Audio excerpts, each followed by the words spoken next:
I'd like to call to order our regular city council meeting. The date is November 29th. The time is 6:03 p.m. Madam Clerk? Mayor Ronnie Felder, Councilperson Julia Votel, Councilperson Kashava Miller Anderson, Present. Councilperson Chadwick McCoy, Chair Pro Tem Shirley Lanier, Chairperson Douglas Lawson. Here. You may proceed, Mr. Chair. Thank you. If we can have a moment of silence followed by the Pledge of Allegiance led by Pro Temp Lanier.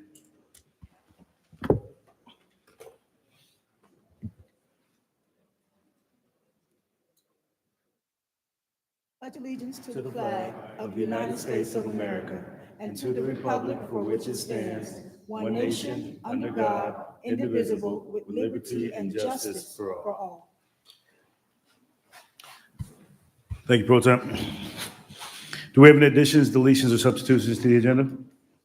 None from staff, Mr. Chair. Disclosures from the board? Mr. Chair.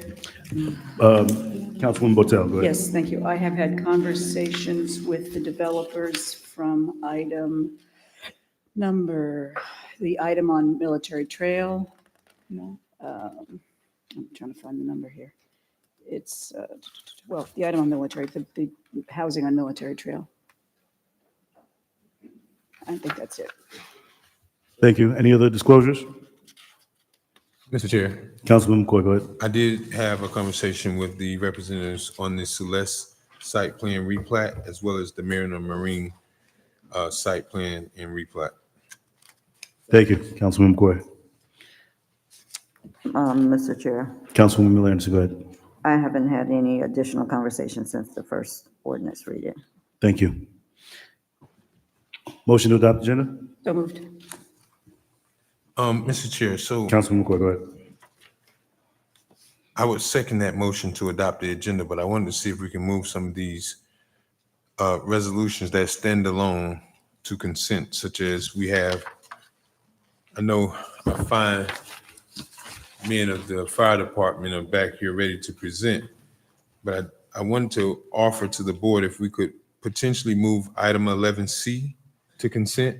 This is authorizing the increase of ambulance fees.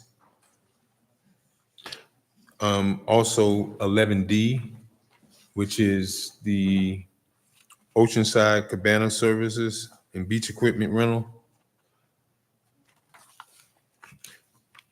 Any additional items, Councilman? I didn't hear. What did you say? Any additional, he asked for 11C and D.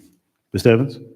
Mr. Chair, with regards to the item that speaks to the MLK parade, if that item can maybe be taken under awards and presentations, we have some persons that are critical to the presentation that may not be present later on in the evening, and that should be a very brief presentation.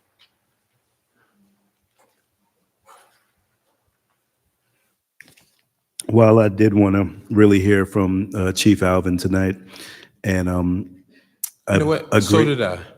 I agree, though. I would not mind moving it to consent, though. I'm okay with C and D going to And consent. he actually dressed up in his suit today for us. So, Have such a lengthy agenda, I think we can go ahead and wait on that one, Councilman McCoy. If that's okay, I would agree with your first one. Board members, any additional comments? I was kind of considering pulling police off of the agenda since they had something to talk about. But we'll leave it on there. Thank you. Board members? Mr. Chair. Councilwoman Botel, go ahead. Thank you. I do need to say that I need to attend the Florida League of Cities Board of Directors meeting in Orlando, so I'll be leaving this meeting tonight at 9 o'clock to get to the train to Orlando. So I apologize in advance for having to leave early. Thank you, and safe travels. Well, Mr. Chair, I'm Councilman leaving McCoy. too, so hopefully I can get out of here by 3 a.m. Thank you, Councilman And McCoy. I don't have a Board of Directors meeting, but I am at that same conference in the morning. Councilwoman, with the changes, does your motion still stand to adopt the agenda with the additions to consent? Yes. Motion been made, properly second. Councilman McCoy. Madam Clerk? Councilmember Julia Votel. So, wait. Do we have comment cards on consent? Did we do that? No, we do not have it. Are we on No, consent we're or on adoption of we're the adoption of agenda? the regular agenda Okay. right now. We haven't got there yet, Councilman. Okay. Go ahead, Council. I'm sorry. Go ahead, Madam Clerk. Councilperson Votel, Yes. Councilperson McCoy, Yes. Councilperson Miller Anderson, Yes. Chair Pro Tem Lanier, Chairperson Lawson. Yes. That's unanimous. Now we're on consent. Move to approve consent, Mr. Chair, with items 11C C and D. and 11D move to consent. Thank you. Second. Motion been made and properly seconded. Do we have public comment cards for consent? We do not have any public comment cards on consent. The acceptance of public comment cards on the consent agenda items is now closed. Madam Clerk, go ahead, You ready for the vote? please. I'm sorry, I couldn't hear you. Yes, please. Okay, I apologize. Councilperson McCoy? Yes. Councilperson Miller Anderson? Yes. Councilperson Botel? Yes. Chair Pro Tem Lanier? Councilperson Lawson? Yes. That is a unanimous vote. Thank you, Madam Clerk. We're going to go on to awards and presentations. Awards and presentations, item 6A, Palm Beach County Public Transit Bus System, Palm Tran, changes in services within the city of Riviera Beach. Thank you, Madam Clerk. Mr. Evans? Mr. Chair, members of the board, if I can have the Assistant City Manager, Ms. Deirdre Jacobs, to introduce our speakers for this evening's presentation. Welcome, Ms. Thank you, Ms. Jacobs. Evans. Good evening, Chair Lawson, other council persons in your respective places, City Manager Evans, City Attorney Nguyen, and Acting City Clerk Deborah Hall. I'm Deirdre Jacobs, the Assistant City Manager here with the City of Riviera Beach.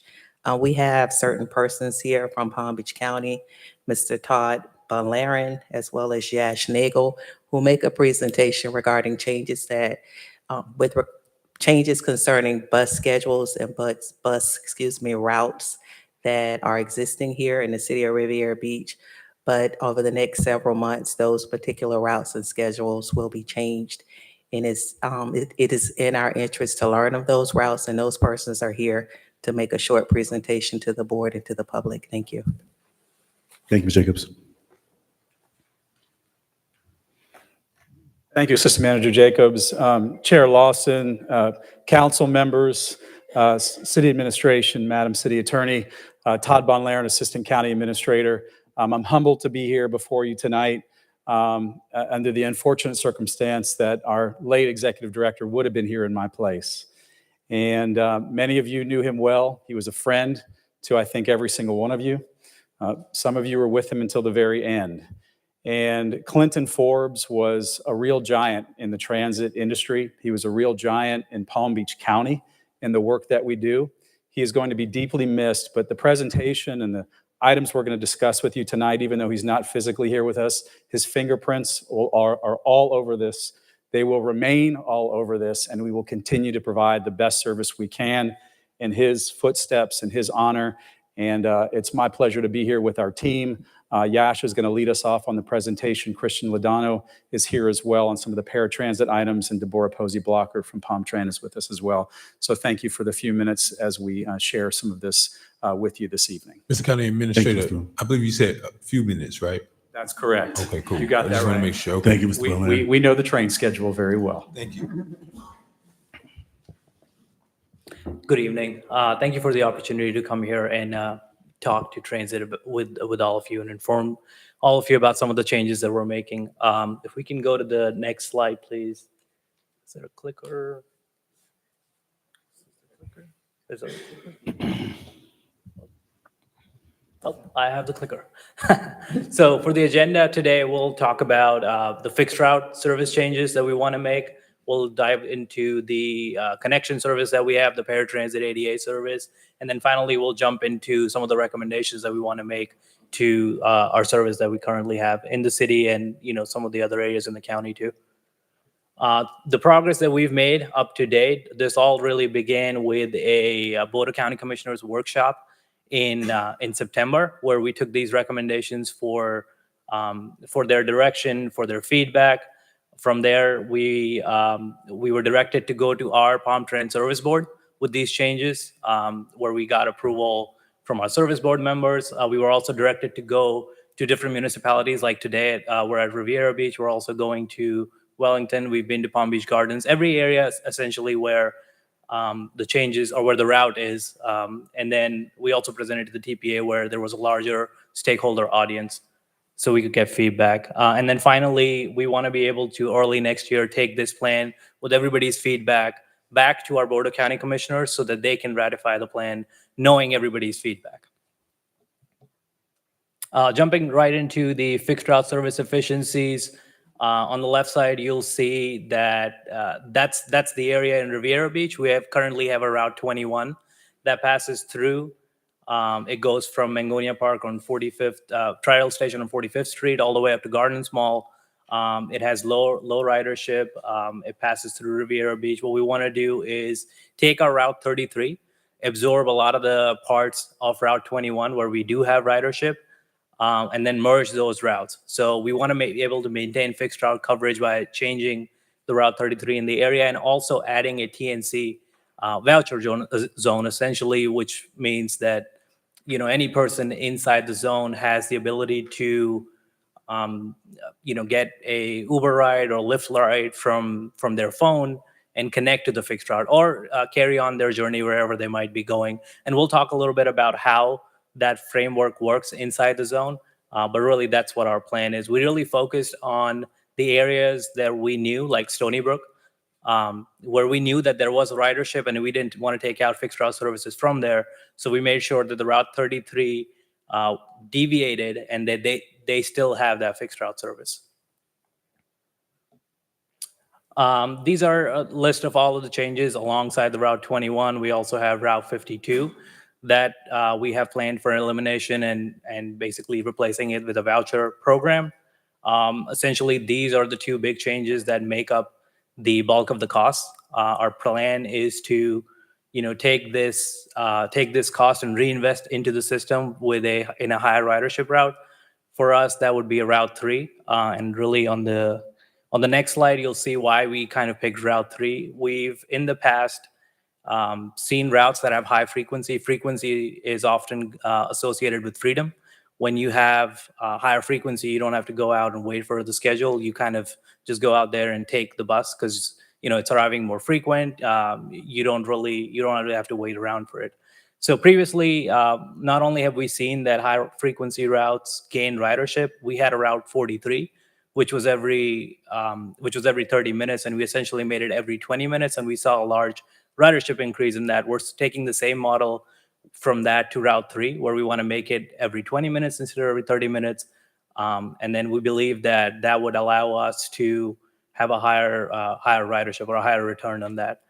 And then if you take a quick look at the map too, you'll see that that's the last piece that is running at 30 minutes. Route 1 is 20 minutes. Route 43 that goes on Okeechobee east-west is 20 minutes. Route 62 Lake Worth east-west route is 20 minutes. And then finally, if we're able to do this, Route 3 would also be able to be 20 minutes. Just a quick photo of another reason why we want to do it.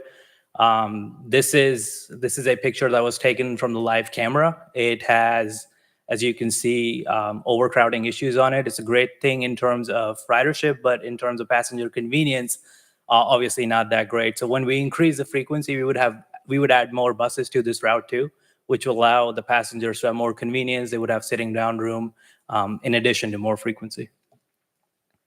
So jumping into quickly how this program works, if you're inside the zone, you basically can pull out your phone from the app, like you take any Uber or any Lyft.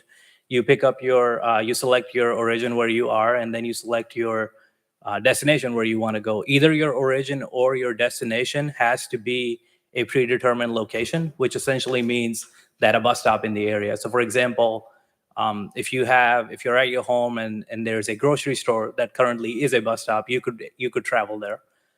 You would have a subsidy or a voucher that would be $8. The way it would work is you would essentially, to get into the program, when you book your ride, you would pay the first $2 as you pay with fixed route 2, and then you would get $8 from our side. And then anything, if the trip goes over that $8, then the passenger covers that additional cost. The trips have to, of course, be within the zone, because we're trying to provide similar service to the fixed route that's in the area. Another part of this too is the taxi service. So we do have to be careful about the drug and alcohol policy, the ADA options in the area. So the taxi service essentially allows an option where if a passenger needs an ADA accessible vehicle, they would have the ability to call the taxi. If you want an operator that is drug and alcohol tested, the taxi service would do that too. So that's sort of the regulation. And then the other part too is if you can't use the smartphone, if you don't want to use the smartphone, you can also dial in the number to book your ride. And with that, I'll pass it to our Director of Support Services, Mr. Christian Landano. Thank you, sir. Welcome, Thank you, Ms. Mr. Christian. Nagal. Thank you. I'll jump right in it. So Mr. Nagal just went over the changes for our fixed route system, and I'm going to talk about the recommendations for our paratransit system. As you might know and recognize the vehicles, this is our door-to-door service for folks with disabilities and seniors that are not able to ride our fixed route system. So this is the continuation of what we refer to as the connection efficiency projects, and is a project that we're aiming to increase the efficiency for the service. And, you know, as it says here, is to address the rapid growth and increasing costs for the service. This is one of our most costly services. So we're looking at how to make it more efficient. And as we're comparing to our peer agencies in the state of Florida, Tran spends the most percentage of the operational budget in this service. You know, again, as you can see here, at 33% is the highest of our peers. The average is 13%. Now, as part of the connection efficiency projects, we implemented an enhanced eligibility process where we're making sure that those that are being eligible for the service and are currently riding the service, they actually meet all the criteria for eligibility. So since we started the implementation in 2018 of this process, late 2019, you can see the decline of folks that are applying or being approved for the service, because we're making sure now that those that are getting into the system are those that actually need it most. And at the same rate, this is taking care of those that are already in the system that need the service, right? We don't want folks that are getting access to the service that is not for them. So the recommendations that we have for the paratransit service are these three. The first one is align the ADA service area with the FDA guidelines. What this means is currently we provide transportation anywhere within Palm Beach County, and that's beyond the FDA regulation. So the regulation says that our service should be 3/4 of a mile of the fixed route system. The second recommendation is to launch an alternative transportation services program.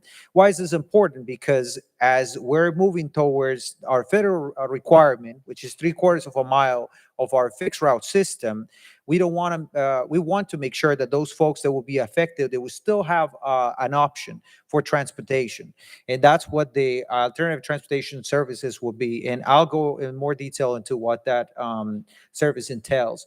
And the third recommendation is to adjust the fares to the federal guidelines. So the federal guidelines says that a transit agency can charge for paratransit twice as much the cost for the fixed route. So currently, our fare for the fixed route is $2, meaning that we can charge up to $4 for the door-to-door paratransit service. Currently, we charge $3.50. It means that we would be able to increase that 50 cents. And that's very important. If you think about the cost of this service, we average about $51, $52 per trip, of which the riders are currently paying only $3.50. And you're familiar with the cost escalation we're experiencing across different commodities. So this is the slide that pretty much depicts the first recommendation. The ADA area is, for the most part, that dark magenta that is in the map on your left. The good news for the city of Riviera Beach is that the city is within the core area, meaning that this change would not really affect the residents of the city. Now, the areas in the map that are outside of that dark magenta is what we consider transportation disadvantage. Is not a requirement for Tran to provide door-to-door services within that area, but that's the area that once we aligned with the core area, you know, our paratransit services, we would launch the alternative transportation services to cover those folks affected, mostly in the western communities. So to give you an idea of the folks that will be affected with this change, once it takes place, I want you to look at the numbers on your right. That's our fiscal year 2022 Tran Connection riders. So the riders that are currently riding that system, about 8,000 individuals, of which 5,400 are within the core area. So the folks that are in the area where we're required to provide that transportation service. The 2,600 in the bottom is what we consider transportation disadvantage. Those are folks that are not near to the fixed route service. We don't have to provide paratransit service for because of FDA regulations. However, are part of our second recommendation, which is the alternative transportation services. So how would this work for the alternative transportation services? So it will be operated similar to the TNC that we're proposing on the for the fixed route changes. It will be operated with Uber and Lyft. We will utilize ambulatory curb-to-curb service for those that are able to use that service. Now, if those that are within that area required an ADA-compliant vehicle, they're in a mobility device, they need to have a lift or a ramp to access the vehicle, then we have the option number 2. We have U-Serve, which is a similar to paratransit in the sense that, they have vehicles, they come and pick them up door to door and take them to the destination. So that's the option for those folks. And the AD accessible taxi service for non-ambulatory. And so the taxi service is an important component because we recognize that not everybody is able to use the technology or have the ability to use Uber and Lyft. So they can just get the service by picking up the phone and making a phone call. And the 4th component is the fare will be the same as the ADA service. So currently it's $350. Folks in the alternative transportation services, they will still be paying $350. If the board approves for the fares to be increased to $4, then the fares for the service will be $4 as well. So just to give you an idea what this is important with the alternative transportation services, currently the county is covering that 3 million gap in ad valorem. We received funding of 3.2 million, which is about 50% of that transportation disadvantage services that we currently provide. And the service we're providing right now is 6.2 million, meaning there is a gap that the county is covering that is unfunded. So that's another reason why this change is important. The third one, in terms of the adjustment of the fare guidelines, as I mentioned, is a 14% increase to go through from $3.50 to $4 per trip. The last time that we increased the fares was in 2013. So as you can see, 10 years ago, we increased that 50 cents from $3 to $3.50. And this action would still require BCC approval for them to consider if they want to increase the fares by 50 cents. Now, in order to implement all these recommendations, first of all, as previously mentioned, it would require board approval to move forward with implementing some of these changes. And as we're doing right now, we're talking to the community, we're gathering all the feedback we can ahead of implementing any of these recommendations. But our plan is to have a robust outreach plan, letting people know in advance that these changes are coming. This is not something that we're going to do in a week or abruptly. We want to make sure that the community is notified, they know about the new changes, the new options that are available for them, and they're taken care of. So we do that at high ridership locations that are being affected, specifically on the fixed route side, those areas where we currently have riders that now won't have the fixed route system and might need to transfer into the TNC service.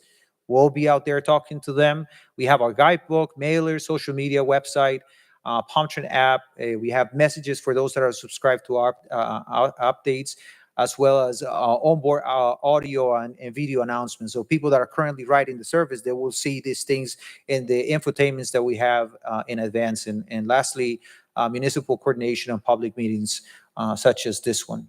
So this is our last slide on the recommendation. And for the most part, we have the portion for fixed route and for paratransit. On the fixed route side, just to summarize what Mr. Nagao presented to you, the efficiencies that we're finding is 2.4 million. We're asking the board to reinvest those 2.4 million efficiencies by doing a mixture of different things. Some of those are increasing frequency on Route 3 and deploying 3 TNC areas, 3 TNC zones, one of which will be in the area of Riviera Beach. So what the benefit for the riders is that they're not only going to have paratransit service, fixed route service, but they will have this new TNC service, which for the most part will be a voucher program to offset some of the cost of taking Uber and Lyft. So now there's more options for the community. On the bottom portion, we have the recommendations for the paratransit service. And as I mentioned, this is a phase approach. This is a multi-year phase approach that will start with building the plan for those changes this fiscal year 24, with implementation that will go up to fiscal year 27. And each one of those recommendations will have to be presented and get approved by the board. So we're a little bit early of those changes. What I want to mention, you see January 2024 as the implementation for the service changes for the fixed route. That's now been postponed to May 2024 to gain a little bit more time to, again, gather these feedback and make sure that we're, taking care of the community. And, the bottom portion, back to the paratransit recommendation, these adjustments and recommendations will be starting with a detailed plan of implementation fiscal year 24, and starting with rolling out the implementation of such recommendations after fiscal year 2027. And that's our presentation, and we're ready for your questions. Excellent. Questions from the board? Mr. Chair. Councilwoman Botel, go ahead. More comment and a thank you. I was very concerned early on about what would happen to the route that crossed in front of Stony Brook. And I want to thank you, Mr. Nagal, and of course, Clinton Forbes was there, as was County Commissioner Mac Bernard, and Councilwoman Lanier's aide was with us. And we took that route, and it was very educational. And I really appreciate the time that you took to understand the needs of our community in that area. And it looks like you've come up with some good solutions for us. So I appreciate that. Thank you very much. Thank you, Councilwoman Botel. Mr. Chair, Councilwoman Miller Anderson, go ahead. and as a member of the Palm Tran Service Board, I do know that Mr. Forbes was very dedicated to making sure that we were able to get these routes adjusted so that we could have our residents have an opportunity to still get around. And it was very important to the service board to make sure that this was going to be the result. And so I just want to thank you all for all of the work that you all have done. I know it was a lot going back and forth and trying to just, be able to adjust it. But it was able to be done with the success that you all have put in. So thank you all so much for that. Thank you, Councilwoman. Board members? County Administrator Bonleri, thank you so much for the presentation, and also our prayers and love go out to the entire county administration, to Forbes family. So thank you so much for being here tonight, and thank you for the presentation. Thank you. We did move to awards and presentations, 6B, the MLK. Madam Clerk? That was item 11G. We moved that Okay. to awards and presentations. Yes, 6B.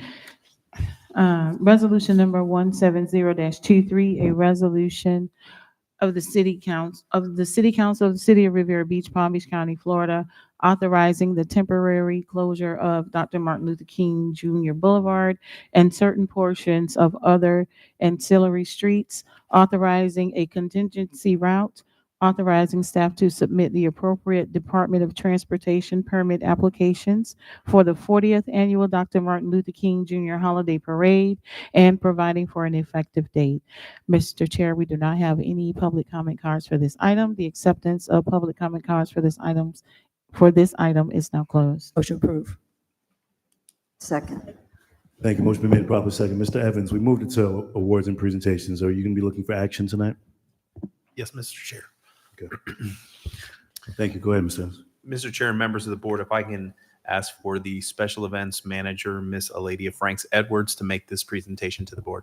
Ms. Franks. Thank you. Thank you. Good evening, Mayor, Council, City Manager, City Attorney, and residents. Again, I am Aladia Franks, the Special Events Manager. I have a fun fact for you. Did you know that at least 955 streets in the United States of America are named after Dr. Martin Luther King Jr.? So, what better location than to host this year's parade along MLK Boulevard? With that being said, in celebration of Dr. Martin Luther King Jr. holiday, the city continues to recognize and celebrate the renowned civil rights leader birthday annually by hosting a gala parade. This year, the city will celebrate its 40th year. The parade will be held on Saturday, January 13th, starting at 10 a.m.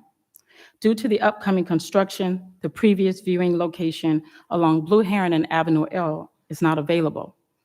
Therefore, staff is seeking authorization to host this year's parade along MLK in honor of Dr. King, temporarily close MLK Boulevard, Congress Avenue, and certain other streets within city limits, and upon council approval tonight, to submit an approval on applications to the Department of Transportation by December 1st, the deadline. With that being said, we have a very short presentation. Okay. The first and preferred location, as I just discussed, is along Congress Avenue and Blue Heron and MLK Boulevard. The staging area will start at Congress Avenue, and we will proceed east to Avenue P, and the viewing stand will be in the overflow parking in front of the Dan Calloway parking location. Trying to get this, guys, I'm sorry. This is a zoom in, it's just showing where the viewing stand will be and where Avenue P is. And that is actually the end of the parade, we will be on the north side of MLK Boulevard and turn into Avenue P, where all of the post-parade festivities will be. The vendors, the music, the bounce houses, the family fun zone. You don't want, that's consistent. Suggested parking locations. With MLK Boulevard route, Dan Calloway Recreational Complex, Suncoast High School, Lincoln Elementary, 9th and 10th Street, which is will access from Avenue U, and Public Safety Building. We will provide a trolley or shuttle from these locations so that our patrons and residents can access the parade routes. These, of course, Sorry, yes. Mr. Chair, Councilman can you go Corbett. back? I seen Broadway and 28th, and I don't understand why it says Walgreens. Go back one Okay. slide. Technical difficulty, hold on, guys. Okay. So, In the resolution, there was a contingency plan, but the committee really preferred the route for MLK because in honor of Dr. King. But we had a contingency plan. These are additional parking lot locations for if that location was selected, which was Walgreens, AutoZone, vacant lots along 23rd, 22nd, Truist Bank, Florida Marine Tech, and 13th Street. Those were if Plan B was an option. Thank you. Did you show Plan B, or did we already see that? Because we only saw the one round MLK. Oh, that's Plan B. There it is, okay. Okay. That is, this location, Chair Lawson, is along Broadway. It will proceed south on Broadway all the way to 13th Street. We have two locations. Either we can place the viewing stand on 13th along Broadway or on the vacant Miami Subs location. So that was an option. And then we will have the post-parade festivities in Bicentennial Park. so For some additional routes that the committee discussed, we Council- did our hold due on one diligence. second, Ms. Franks. Yes, I'm Go sorry. ahead, Councilman. Go ahead. I mean, I guess it's pretty early and very difficult to estimate how long from start to finish, but typically, what has been the actual time of the actual parade and commuting? Has it been 2.5 hours? About, yes, sir. Yes, Councilman, about 2.5 hours. And I guess I was away when we did the Juneteenth. Was that around the same amount of time? I was also not, I can't speak on that. I was not here. Shorter period of time. Yeah, much shorter time is what I remember. I would say. Thank you, Councilman.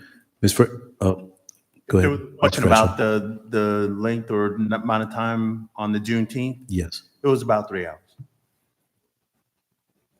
So the Juneteenth was actually a longer time? Late though. Well, I think where the concern is more of the run from the start to finish of the cars. I know we started a little bit later, but the actual length, the distance traveled, and the time of how long it takes for the first car to get from the beginning to the end. Well, no. From the first car to the last car, the entire time. Well, you did say 3 hours, but it's because we started late? Correct. We were stopped right at the beginning for a period of time, but if you take that stoppage out, we would have been right around 2 hours. Mr. Chair, can I clarify? Councilman McCoy, go ahead. Well, I guess I'm looking at is in totality, like how long do we shut down the roads and have alternate routes? Because, when we had that event and I'm not sure if you were there yesterday, but I know administration was there. But when there was a car show over at Callaway, that must have went on for hours, and we got a ton of complaints, and it spilled over into the residential neighborhood. So I'm saying from start to finish, how much time can we expect that if police is going to get out 2 hours ahead of time and close off all the roads? You know, what can the resident that lives down the street expect that they're going to have no access to being able to enter and leave their community? So I mean, in total, that for me, the convenience thing is probably the most important for me. Well, if we're going to use the MLK proposed site, the road closure time complete for setup to end, we're looking at that the road would be closed by 8 a.m., start time of the parade being at 10, and probably a projected being able to open back up would be somewhere around 1. Mr. Chair, follow up. Councilman McCoy, go ahead. Okay, so that's about 5 hours. 8 to 1 is about 5 hours. So I'm okay with that, but the one concern that I have, and I know this has been brought up before, is the 710 access to the port. And specifically, I know this came up many, many years ago, but I just want to make sure that there's going to be a clearly delineated truck route, because that is the designated truck route for access to the port. And if you close that down, then I don't want to see, on top of us having all of this additional traffic in residential neighborhoods, I certainly don't want to see 18-wheelers turning and trying to make a turn radius into a neighborhood where it's just not even possible for them to do, coupled with vehicles already being in there. So I just would like to see a great plan. And, I guess I'm cautiously optimistic about MLK, but, either way we look at it, if we're going to close down for 5 hours, then that's 5 hours of residents being inconvenienced on MLK. If we choose the Broadway site, then that's 5 hours of businesses being impacted. So I want to use the least invasive, process. And then two, the parking is a huge issue because folks start parking everywhere. And then if we have all of our assets and first responders deployed, like, how is that going to be managed? Me personally, I like Blue Heron. That's been historically where it's been at. And, there's been alternate routes and people have navigated that and they know their way around it.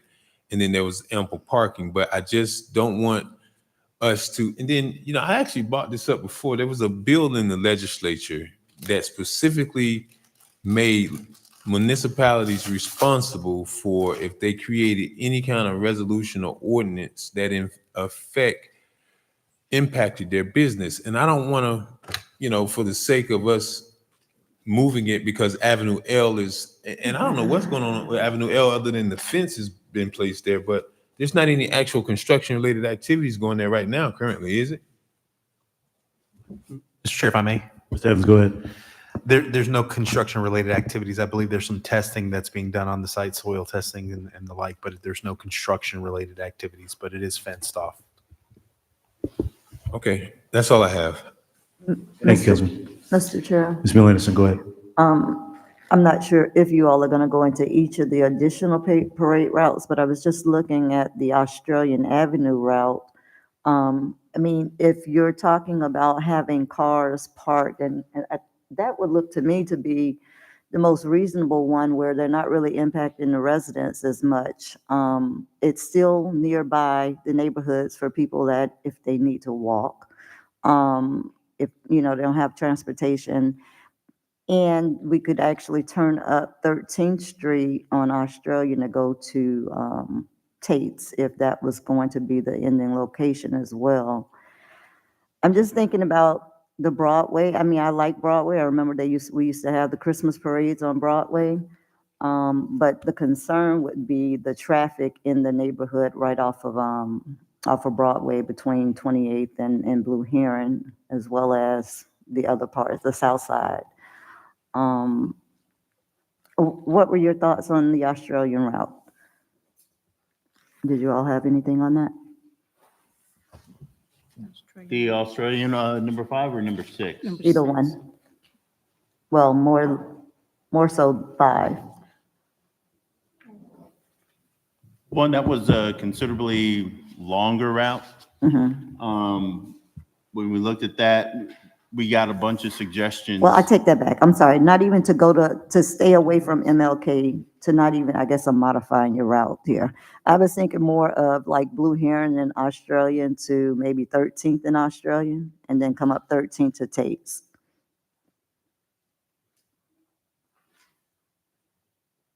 I think that had been, that was not like one of the suggested routes that we had put on there. Because of the narrowness. But the Barack Obama or Australian corridors left us with the same kind of, where are we going to put people for viewing and for a grandstand or main viewing area.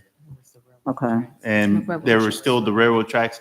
We wanted to try to stay away from PBO because right now with the number of trains that Brightline runs now, and we have to try and contain people to one side of the street for safety reasons, we really wanted to try to stay away from trying to cross any of the tracks that are FEC controlled. Okay, they utilize that one on Australian by 13th on the weekend quite frequently? It is a possibility. Okay. I mean, right now that is a loading area. And so they don't have like a regular schedule that they would use it, but it does get used. Yeah, it was actually just being used right before I came here, but I know they don't come through as often as the others. That was just a suggestion because they could park, the people will have a lot of parking along those side streets and where the industrial area on the east and west side of Australian. So I was just thinking that would be a more conducive area in terms of parking. And it wouldn't tie up the MLK with the semis. And I mean, usually on the weekend, Australian in the area is not as busy as Blue Heron or Barack Obama. That was just The port isn't as busy on a Saturday as it would be during the week. They still get trucks in there. And currently, I've been working on the detour route that we would suggest to them to use while the road is closed. Since we're definitely not going all the way to President Barack Obama Avenue, Australian will still be open north and south. President Barack Obama will be open north and south. So the detour would either take them from the Blue Heron side to either Australian or 45th Street to Australian, and then they could get right back on to MLK to go straight into the port. And let the record reflect the mayor's right to the dais. Pro Tem Lanier, go ahead. Yeah, I do like the MLK route. So, I mean, I like that route and I would want to go that route, given that that is the namesake of the individual that we're trying to celebrate. And he's right about not having that much traffic in terms of trucks. I live in that area and there's very, very few trucks that come down on Saturday, especially Saturday mornings for this route. So I do like this route in terms of the traffic and the fact that there's side roads that people can park, people can look, and they don't have to be on the actual street to be able to view the parade. So I like that route. Thank you, Pro Tem. Council members, any additional comments?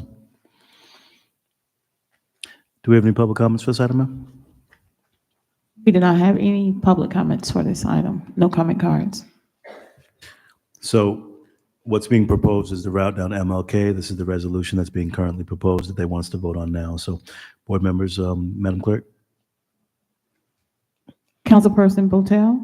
Yes. Councilperson Miller Anderson? Yes. Councilperson McCoy? Yes. Chair Pro Tem Lanier? Yes. Chairperson Lawson? Yes. That's unanimous. Thank you, Madam Clerk. Good night. Now we're going to go into our ordinances on second reading. 8A.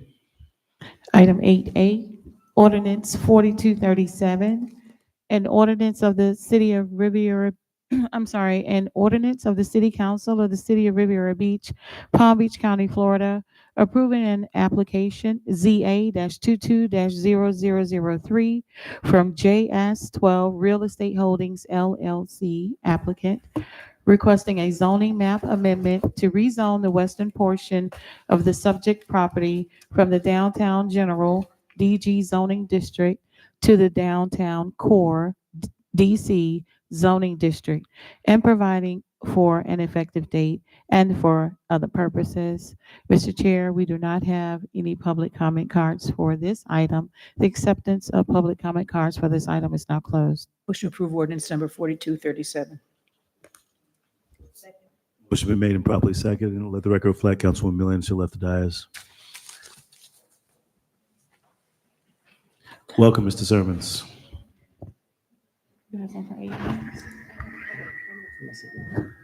Oh, okay.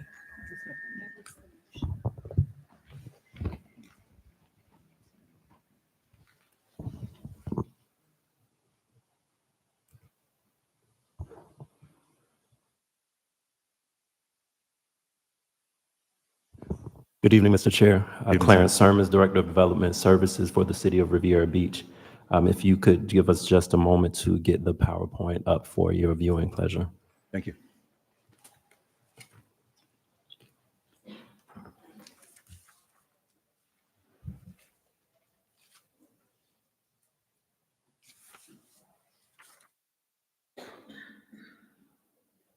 All right, I beg your pardon for the delay. Good evening, Mr. Chair, members of council, Honorable Mayor, and Madam Attorney. Again, I am Clarence Sermons, Director of Development Services. The item before you at the moment is not new. It is on second reading related to a development project submitted by JS Holdings for Mariner Marine. On the screen before you is a overall city map with a red dot indicating the rough location of the project. And before you now is a zoomed in aerial view of the properties in question. These views are from the northeast to the property and from the north. View from the southeast on the screen to your left, and view from the south in the picture to the right. The petitioner has submitted this application to request site plan approval to allow a 30,358 square foot two-story boat dealership with an outdoor boat storage area. The existing site is vacant except for a building that is intended to be demolished for the purposes of this project. The parcel IDs associated with this project are displayed on the screen before you. The lot size is approximately 4.01 acres, and the zoning is downtown general and downtown core. The future land use is downtown mixed use. The screen before you shows the existing the existing zoning for the property. It is a mix between downtown core and downtown general, and the proposed rezoning of the property, which is for your consideration tonight. If it is approved, this would be the rezoned map of the area.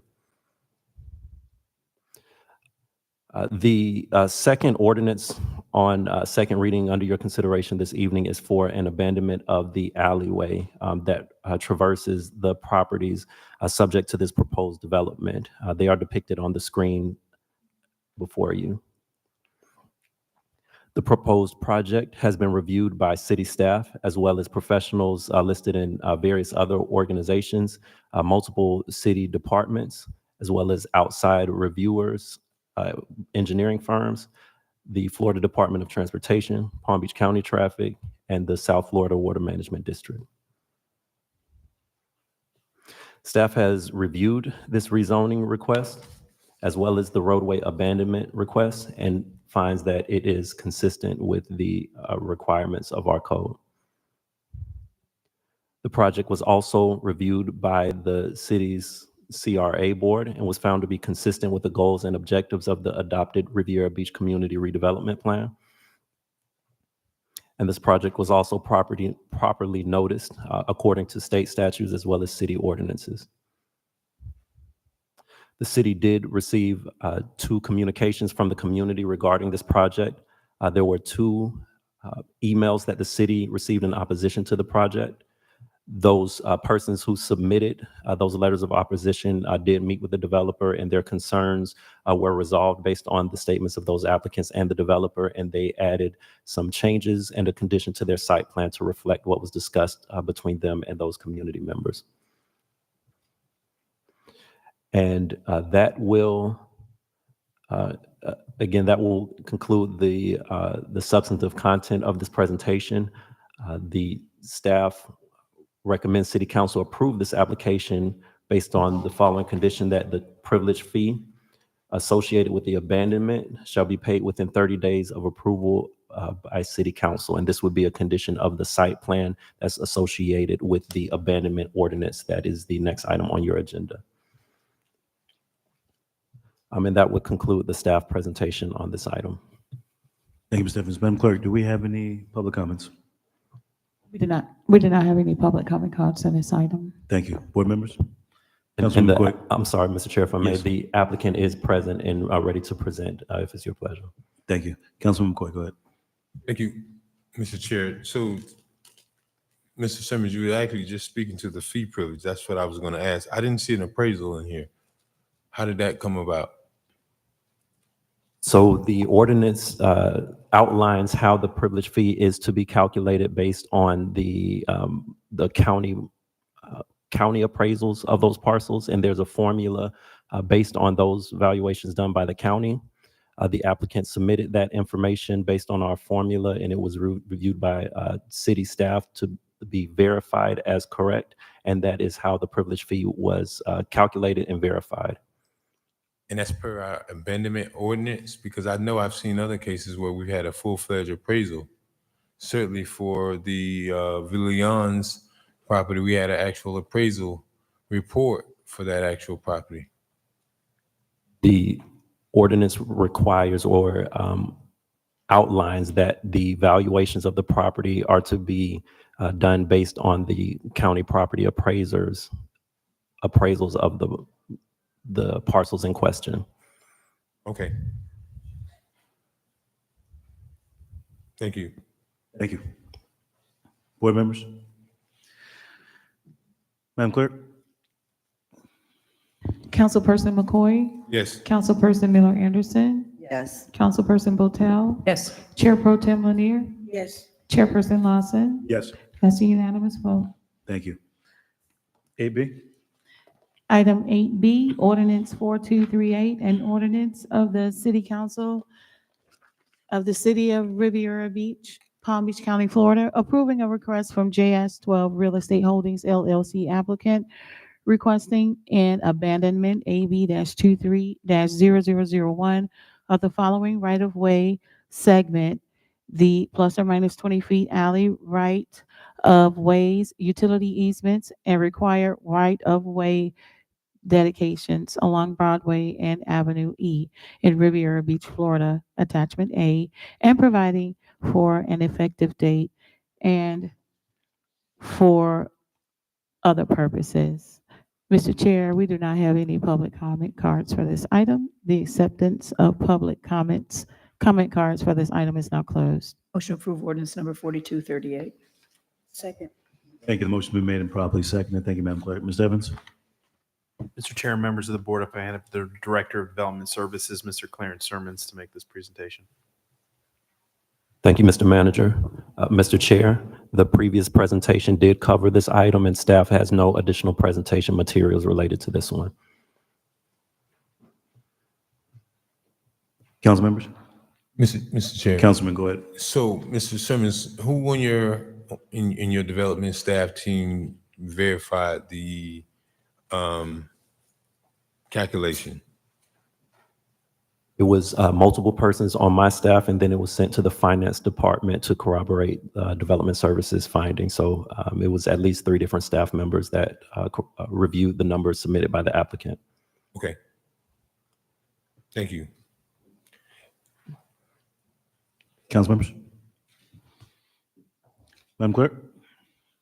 Councilmember McCoy, Yes. Councilmember Miller Anderson, Yes. Councilmember Botel, Yes. Chair Pro Tem Lanier, Yes. Chair Lawson. Yes. That's a unanimous vote.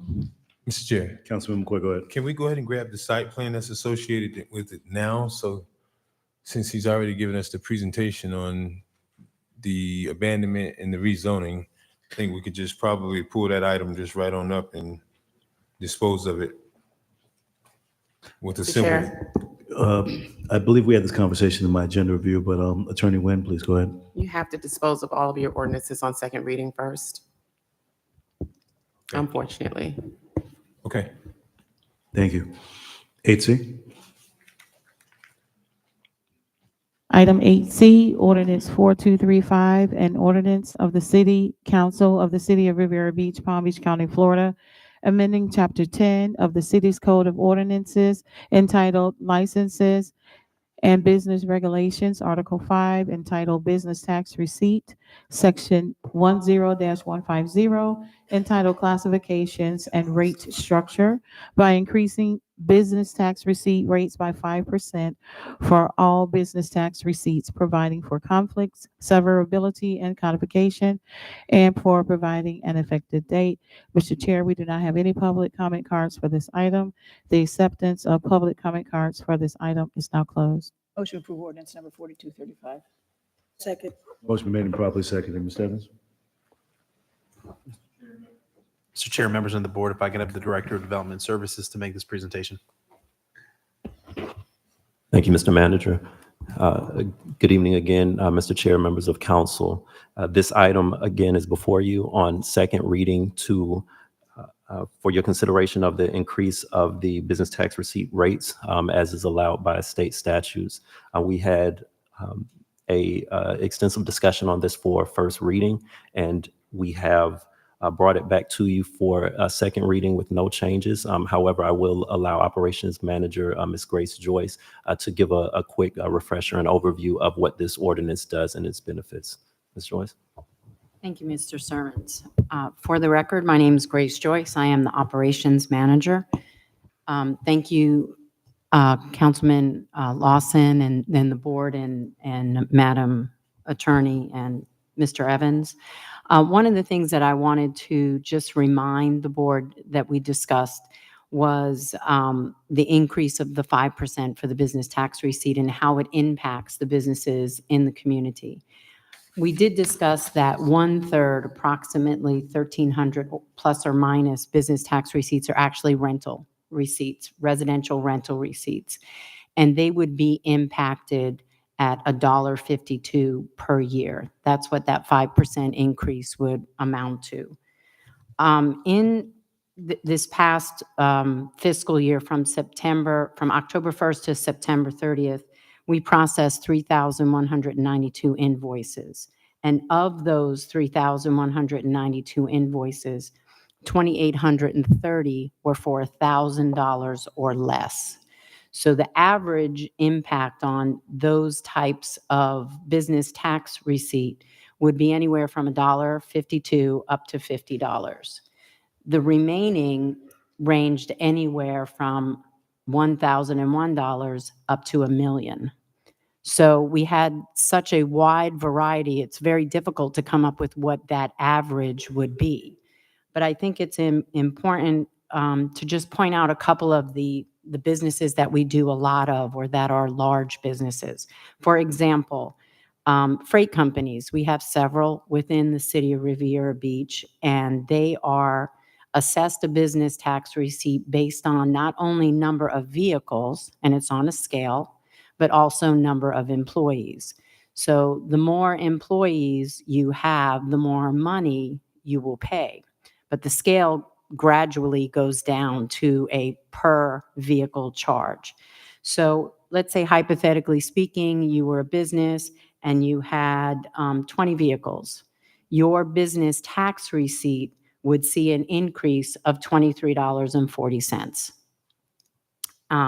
If we were talking about car sales, because we have several businesses that sell cars within the city of Riviera Beach, their business tax receipt is based on inventory, wholesale inventory. And the city has a cap.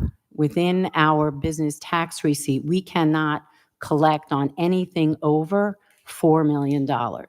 So regardless of how much inventory they actually have on the lot, we can only tax them for up to $4 million. And based on that, their fees would go up somewhere between $300 and $500. So it all depends. Because if they have automobile repair associated with it, or if they have a car wash associated with it, or other things like that.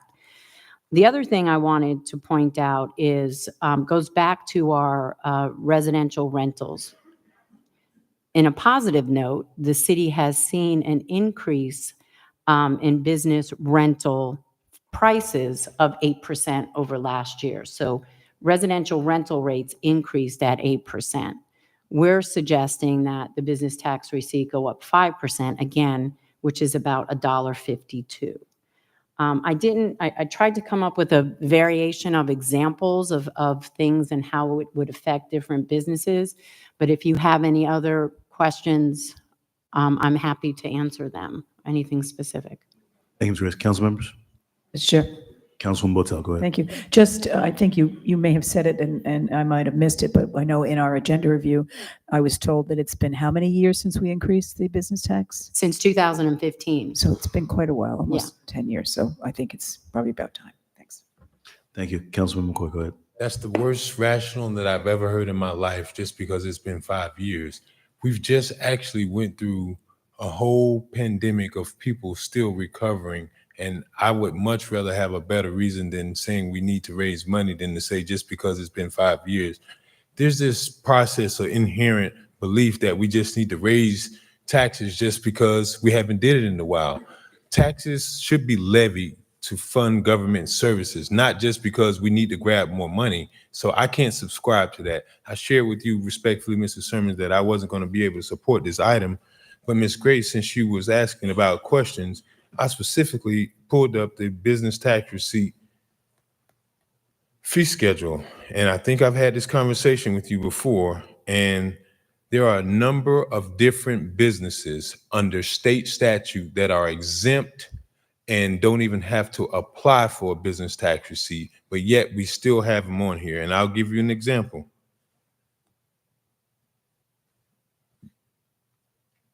Real estate.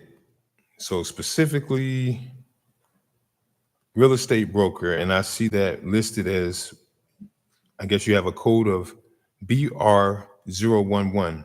Well, what's interesting about that is I'm looking at Florida statutes 205.067, exemptions, brokers, associates, and sales associates.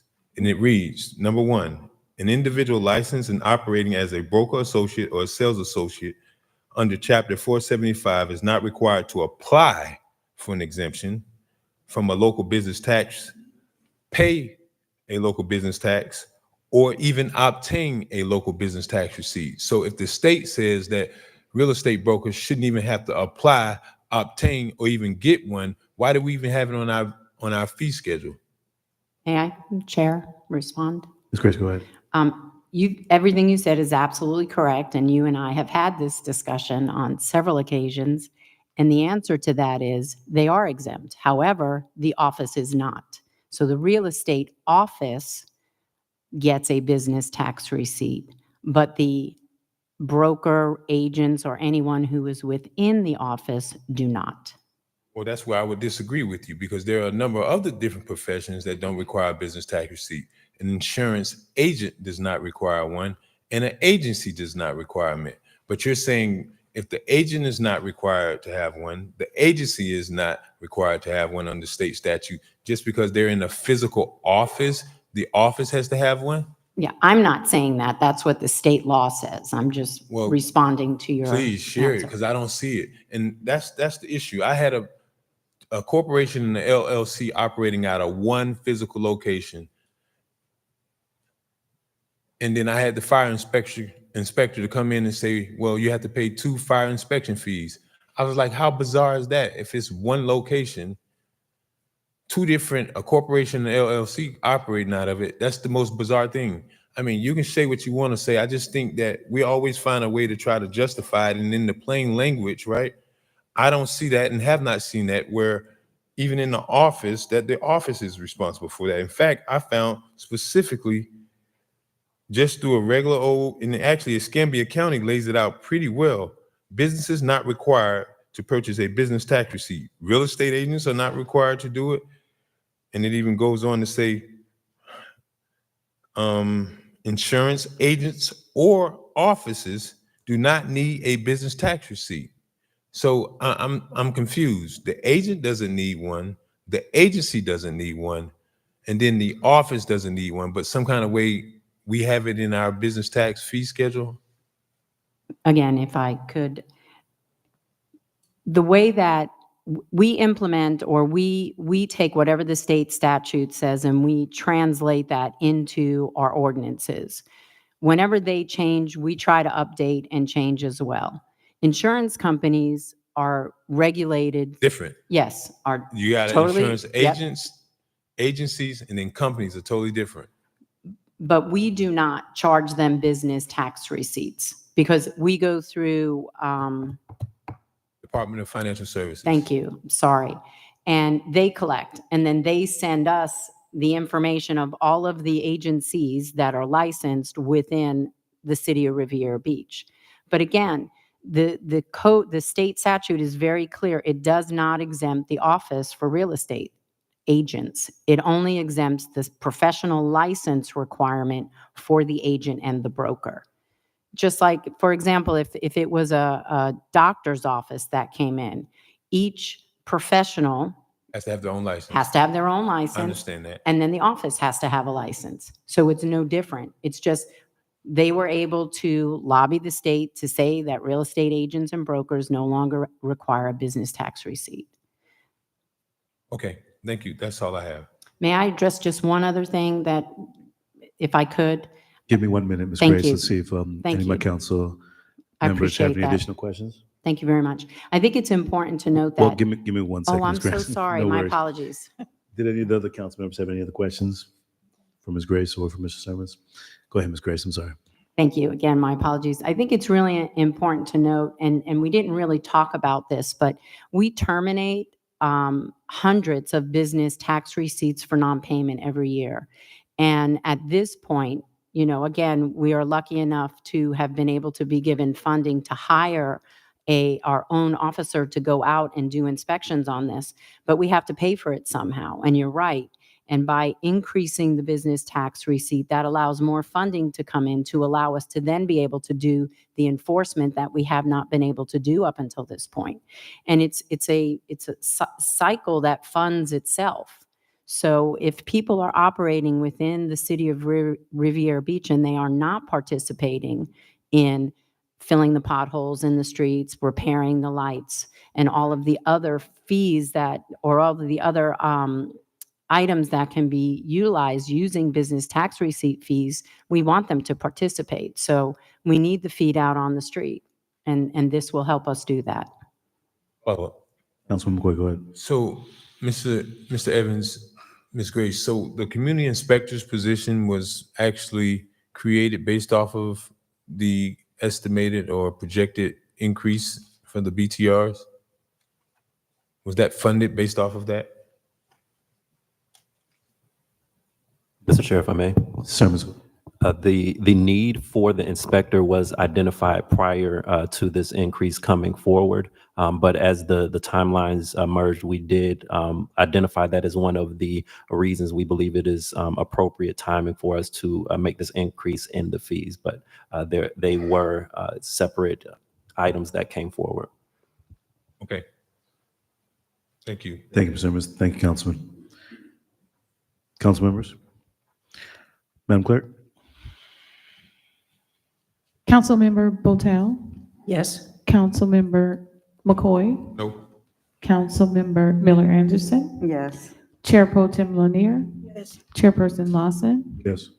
The vote passes with Councilmember McCoy dissenting. Thank you, Madam Clerk. 8D?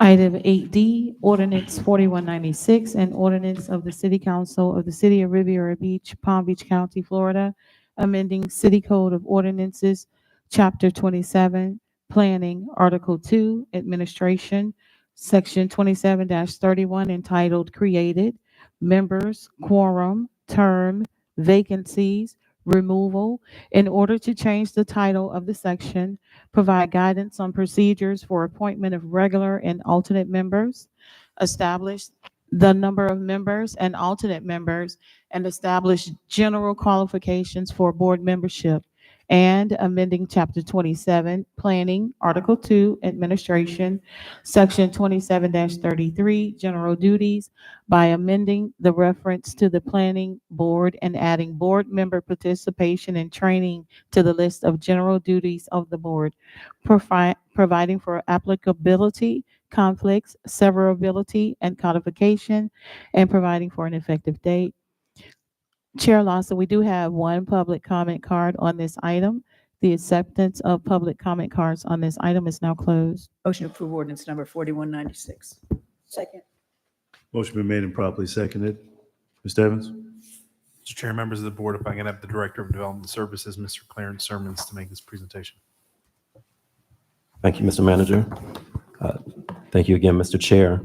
The item again before you for second reading is in regards to the Planning and Zoning Board composition. The last several reappointment items or resolutions that have come before this body resulted in staff receiving multiple points of feedback on dissatisfaction with the setup of the board and the appointment process. So what staff did was draft this ordinance change to respond to what we believe we heard were the issues with how it currently stands. So before you is an executive summary of all of the changes that will be made should you approve this on second reading. And we do believe this is an improvement based on the feedback that we received from you. And I'm happy to ask any questions that you may have regarding this item. Thank you, Mr. Sermons. Council members. Mr. Sermons, I know this is just the ordinance. We spoke about this in the agenda review. But the actual timeline and schedule of the current P&Z members and when the new proposed structure will take place for each member. When are we going to be getting that? Because that item, I believe you said will be coming in January? Yes, the first meeting in January, if this is approved, staff intends to bring a reappointment resolution before you, as we do with multiple boards for citizens in the city to reappoint and reorder who's in which seats. So we do expect that resolution at the first meeting in January. How long were these appointments that are currently in place? How long are they for? The appointments are for 3 years on a rolling basis. We have not proposed any changes to the length of the terms or the periods for which they're staggered. And when you say on a rolling basis, what is that timeline? Is it going to be the same based upon the new appointments that'll be rolling with the actual seat of the elected official, or that be rolling upon the appointment? No, it would not roll on the same cycle as the elected official. The ordinance did originally establish when the Planning and Zoning Board was created. It established a cycle, and I believe the language states such that no more than 2 board members are replaced in any given year. So it creates 3 groups, and on a rolling cycle, those members are replaced, and it does not coincide with the election cycle. Thank you, sir. Council members? Mr. Chair, I just want to state that I have reviewed this and had shared staff my opinions on it, and I don't think I can support it because I think it is, I don't think it's necessary. And I think it's, really overkill, and I just don't want to put a situation where I've shared with the administration, if redistricting comes, you could literally have a completely skewed membership board. And I think certainly I understand members wanted to have the desire to have separate appointments. But if this is really about a process of being fair and integrity, I mean, we should, always inherently have our favorites and our political appointees, but I'm grateful folks that want to serve regardless and irrespective of where they live at in the city. So again, on this item, I'm afraid I won't be able to support it because I've seen that. Actually, I've seen this movie firsthand, having served on the board for a number of years, so I won't be able to support it, members. Thank you, Councilman McCoy. Any additional comments? Madam Clerk? We do have one public comment from Thank you. Public comment? Mrs. Mary Brown.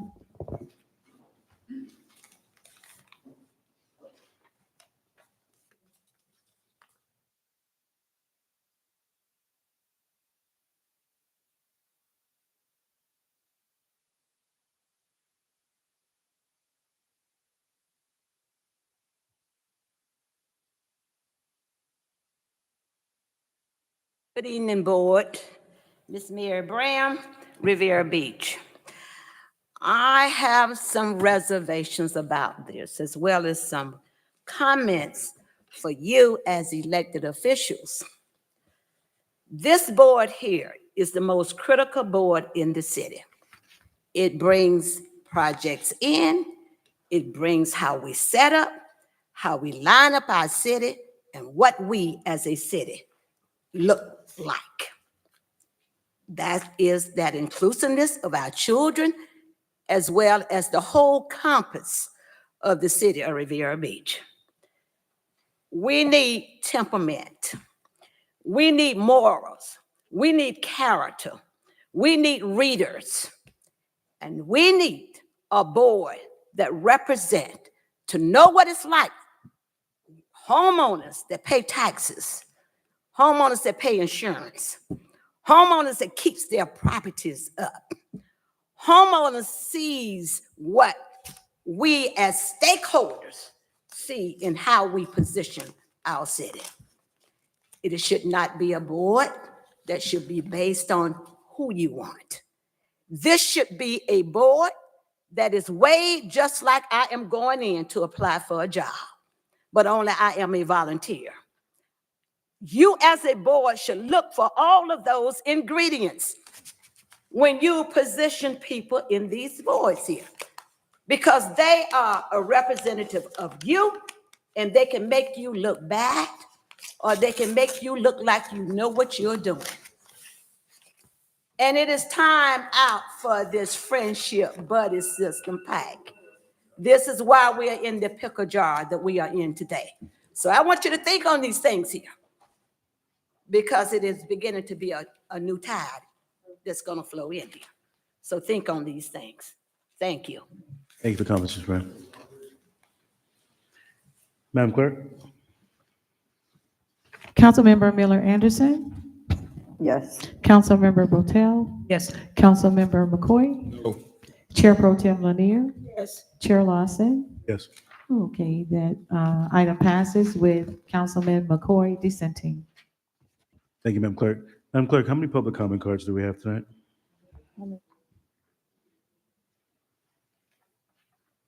We have 9 general public comment cards. Board members, let's go ahead and get started with public comments, being that it's 7:23 before we get into the next item. And we will keep public comment cards open until 7:30. Public comments shall begin at 7:30 unless there's no further business of the City Council, in which event it shall begin sooner. In addition, if the item is being considered at 7:30, then comments from the public shall begin immediately after the item has been concluded. Please be reminded the City Council Board has adopted rules of decorum governing public comment during official meetings, which has been posted at the front desk. As an effort to preserve order, if any rules are not adhered to, the City Councilman Chair may have any disruptive speaker or attendee removed from the podium, the meeting, or the building if necessary. Please govern yourselves accordingly.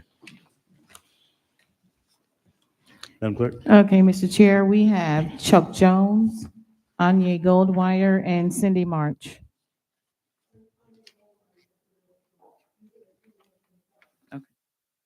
Chuck Jones?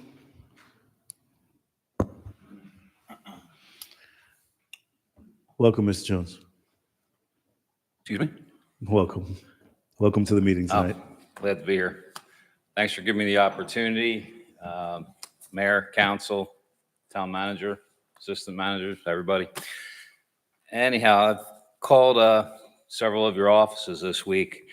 I have a little issue with tree trimming pickup. And I received a notice from one of your new code enforcement officers. I understand the city rules are you can't put, can't put trash or tree debris out, days ahead of time. I can understand that with putting trash cans out, it looks hideous. But the greens, it's real hard. Like I have a couple of rental properties in this great city, and they pick up the tree stuff on Wednesday, and I can only get down there on the weekends. My tenants are elderly; they can't put it out. It gets dark at 5 o'clock. I work all day. I was just wondering if you could loosen it up a little bit. I understand the trash cans. That, like I said, looks hideous, but if you could do something about the greens. I put last week I was down there and I cleaned up the yard. I ran over most of it with a lawnmower so I wouldn't have to deal with it, but I had a few sticks left over. I threw them in the trash can. It got put out for Wednesday's pickup, and they wouldn't pick it up because it was mixed with the trash. So I really don't know which way to go. I live in another city, that North County, and they don't do it like that. It's the greens are out. They're out all the time, which probably isn't good. But if you could just loosen it up to, 48 hours or 72 hours or something, it would make life a lot easier, and you keep the area clean. I mean, I keep my property, I keep the road clean in front of my house, which is a disaster. Usually there's a stop sign there and people like to throw their trash out. But it's just hard to deal with. I was wondering if you could possibly consider doing anything about it. Duly noted. Well, our city manager normally will respond to all the questions at the end for any of the residents that have concerns. So after everybody has spoken, you'll get an opportunity to, hopefully he'll address that. Okay.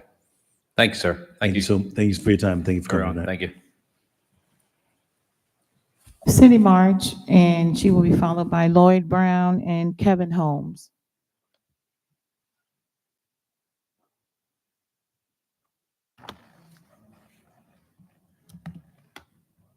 Welcome, Ms. Cindy March. Good evening, council. I'm Cindy March. Last night, it was a special meeting. 3 of the council people decided not to show up for whatever reason. But we as taxpayers and voters that vote you all into office, we deserve better respect. It's time for a new era.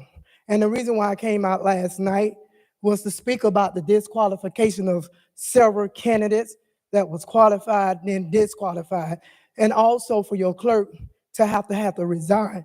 You all bamboozled her, not just from this incident. I have received a letter a year or so ago with the other election.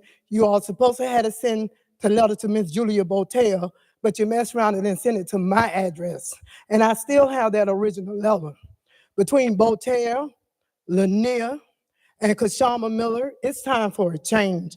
And the way you all have treated Mr. Leroy Kelson by disqualifying him after he was qualified is unacceptable. And we need answers because we the one put you all in office. I mean, you all need to get away from the person Videla. Y'all character sucks. And then you wonder why we have so much anger when we come up to these podiums, because we sick and tired, and we tired and sick.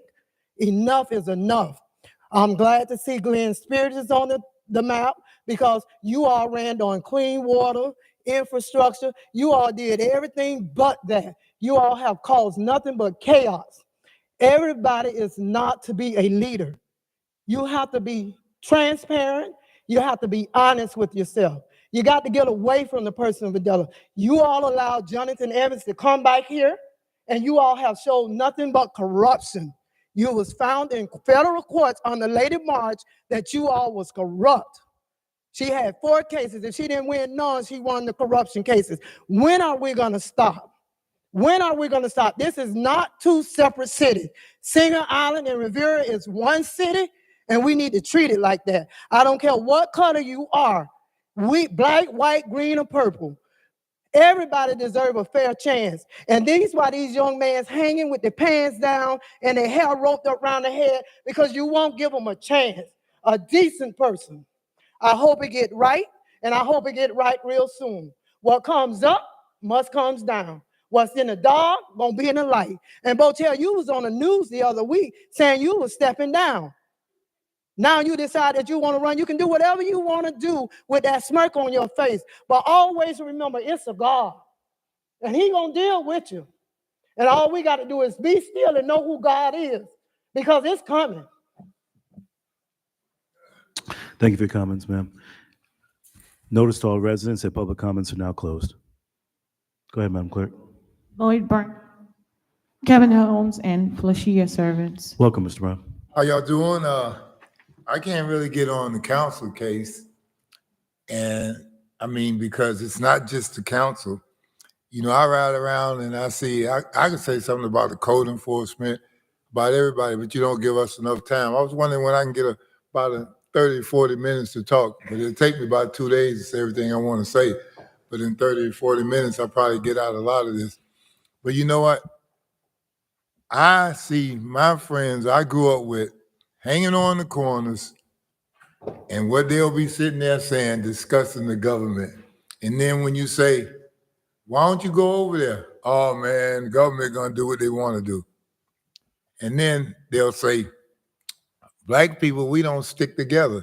Well, let me tell you what, when I was coming up, it's not that black people don't stick together. We don't have families like we used to have. We don't have people in churches who stick together with the people in the neighborhoods. When I came up, churches was the strongest part of the neighborhood as far as the government. They talk about you don't mix them. Let me tell you something. Martin Luther King, he had 1 million people at a 1 Million Man March, came through churches. These churches here, fill my plate. That's all I want you to do, fill my plate so I can make sure my kids go to college, so I can make sure that I got what I got. And you just, hey, if you can't pay your light bill, just come to church on Sunday anyway. And it doesn't make sense. I mean, you got everything you want. Your kids got, and one thing I want to know too, all these agenda items I've been hearing over here, and I've been looking through the city, and nothing you've been saying for these years benefited people like me, not at all. But I ain't gonna blame y'all. I'll blame all my friends I went to school with. They'll plan these class reunions and stuff, you know, and there'll be 1 million of them. They'll go to church on every Sunday, and they'll walk out the door and they'll see no lines in the street. The bus stops don't have places to sit. They won't say a thing, but they'll show up on that church. They'll show up in there. I mean, it's just a meeting place now, and it's just a place for you to spend money so that the preacher can enjoy himself. Now, if you got to pay to go to heaven, or there's a different highway, you know, like you take 95 to get to heaven, I'm going to go US 1. It's only one heaven, right? I mean, that's what you say. So why do you got to go so many different ways? And then in the churches, I see the church down the street from me, they hiring some people that's not even in the neighborhood. And then they talk about brotherhood. But we're not going to hire from the neighborhood. But come down to our church, that's brotherhood. As long as you fill that plate, I'm okay with that. And I'm going to tell you, they got trailers in these yards. And they got people living in them. And the code enforcement, don't come up with me. If you see these trailers, I know y'all see them when you ride around. Here, you rent the house out and then you rent a trailer to somebody from another country in there. That ain't right. Thank you for comments, Mr. Brown. Mr. Chair, this comment card actually says Kevin and Sage Holmes.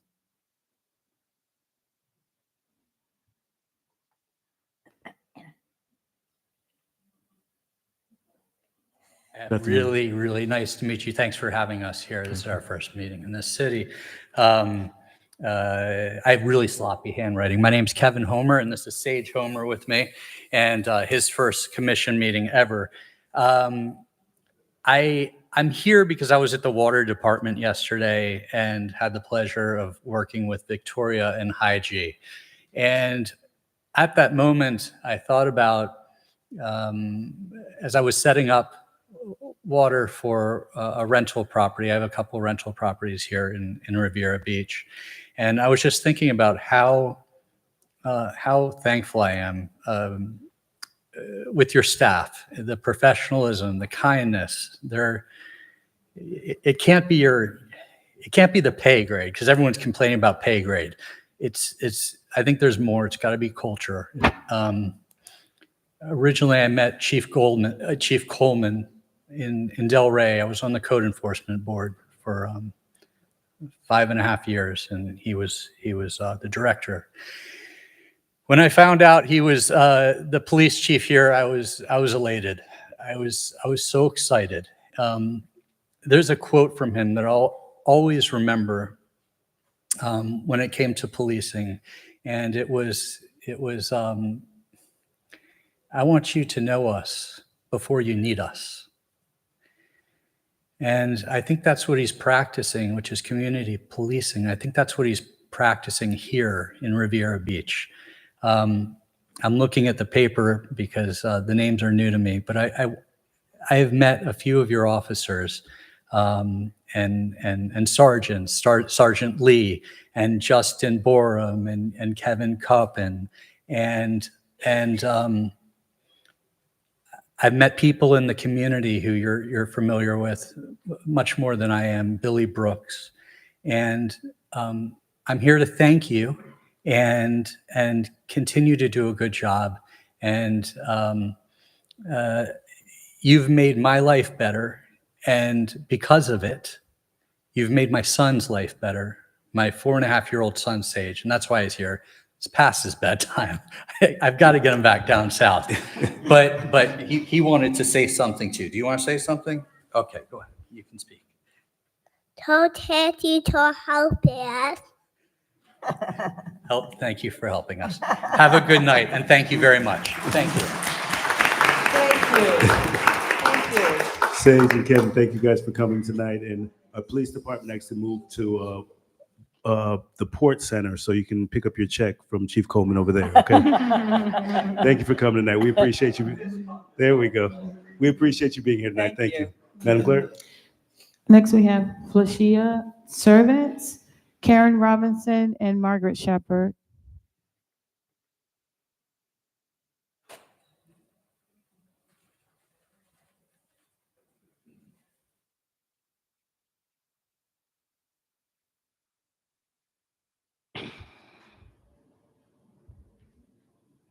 Who was the first one, Madam Clerk? Felicia Servants? Felicia. I'm sorry, Felicia Servants. Welcome, Ms. Felicia. Thank you, guys. Thank you, Councilman and staff. We are here as a group as a whole to speak about family childcare daycare in Riviera Beach, the city. We all are small business owners. We all own daycares, not babysitters, not the lady that keep the kids. No, we are all small business owners, and we have spoken to a lot of you guys, email, text, meetings, and we just want to come and introduce ourselves and just thank you guys for what you've done so far, but also to ask you guys to do more.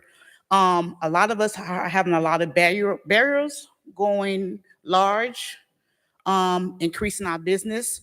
It's a lot of things that's in front of us, fees, parking, what else? Fees, parking, special exemptions, advertisement fees, $1,000, like $4,500 just for special exemption just to go large.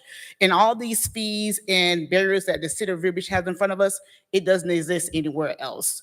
So we just wanted to come and just ask you guys, thank you for meeting, thank you for the phone calls, thank you for the texts, thank you for the emails, but we need motion. We need some things to get done. We need some things to be moved in order for us to grow. And Ms. Karen Robinson also wanted to say a couple things. Yes. Good evening, council persons. I would personally like to thank the mayor, the city manager, and all the councilmen, especially McCoy. Thank you so much for helping us get this to the people that we need to get it to. Patel, thank you so much for meeting with us also. But it was a couple of council persons, women, that we were not able to reach. So that's why we're here tonight. So hopefully they've received an email and they will be able to address it also. But we are small business owners. We are essential to our community. We serve children, babies. You start with us. You start with us. We are accredited, we have the credentials, and we should be looked at as small business owners and not looked over. Does that make sense? So when I say that, I'm saying that as far as family large childcare, the large family ones, I'm a little nervous because I've never been in front of you guys like this. But we're talking about the barriers that we have in front of us. We have the fees that are astronomical, which our city charges $4,500 to go large. Stewart, $25. West Palm Beach, $150. Pahokee, Belgrade, $50. What's happening here? This is a barrier for our city. For us as small business owners in our city, we need your help. Mr. Chair, so Councilwoman McCoy, go ahead. Ms. Karen, you put a card in too, right? I did. Yeah, she Okay, has a so comment Can card. you restart that? Because it seemed like you took her time and finish going, Ms. Karen. Okay. Mr. Chair. So what we'll do is, what were the three, do you have 3 comment cards submitted? Yes. Okay. If we can't start the What was the timer at third 3 one? minutes again, and if you can continue with your comments. Okay, thank you so much. So as far as those fees, they are a barrier to us as small business owners. It's just not fair that we should have to pay what big business owners pay when we're a small business. I mean, I feel like we've been looked over so long. We need to be looked at now. And I'm asking our city to look at us now as small business owners. I'm pretty sure when you guys have meetings, you don't think about the small family childcare homes as businesses, but we are. We provide essential care to your children. We provide jobs also, and we also help scholarship funding for parents that can't even get childcare. So we help in all of those areas. And as far as that's my first thing, the large family childcare being a barrier. My second thing is that regular family childcare homes, the DCF, the Florida Department of Health, has new regulations. Our city is not up to date with those regulations because you can care for a regular family childcare home can keep up to 10 children. That's their regulations. But our city is behind. And I've spoken to the city manager and the council persons and the mayor about this. So I'm hoping that you guys can help us in this area also with getting up to date with those regulations. So I don't know. I know you guys are working on it. So thank you so much for doing that. And I know that they say we will hear something about around December 14th, but I still needed you guys to hear it from us, see us, and know that we exist. We exist. We live here in the city of Riviera Beach. We have a small business. Acknowledge us. Stop forgetting about us. We are here. We provide care for the babies. You start with us, and then they get to school. You start with us. So I just need you guys to know that. And I think that's about it. Ms. Karen, and thank you guys. Thank you all for actually coming. And I know that we will be addressing this very soon. Thank you. The council members did hear you, so they'll be reaching out to you as well. Thank you. Thank you for your comments tonight. Thank you, guys. Thank you. Ms. Hall, you had one more comment card? Next, we have Margaret Shepherd, Fane Lozman, and Mrs. Mary Brown.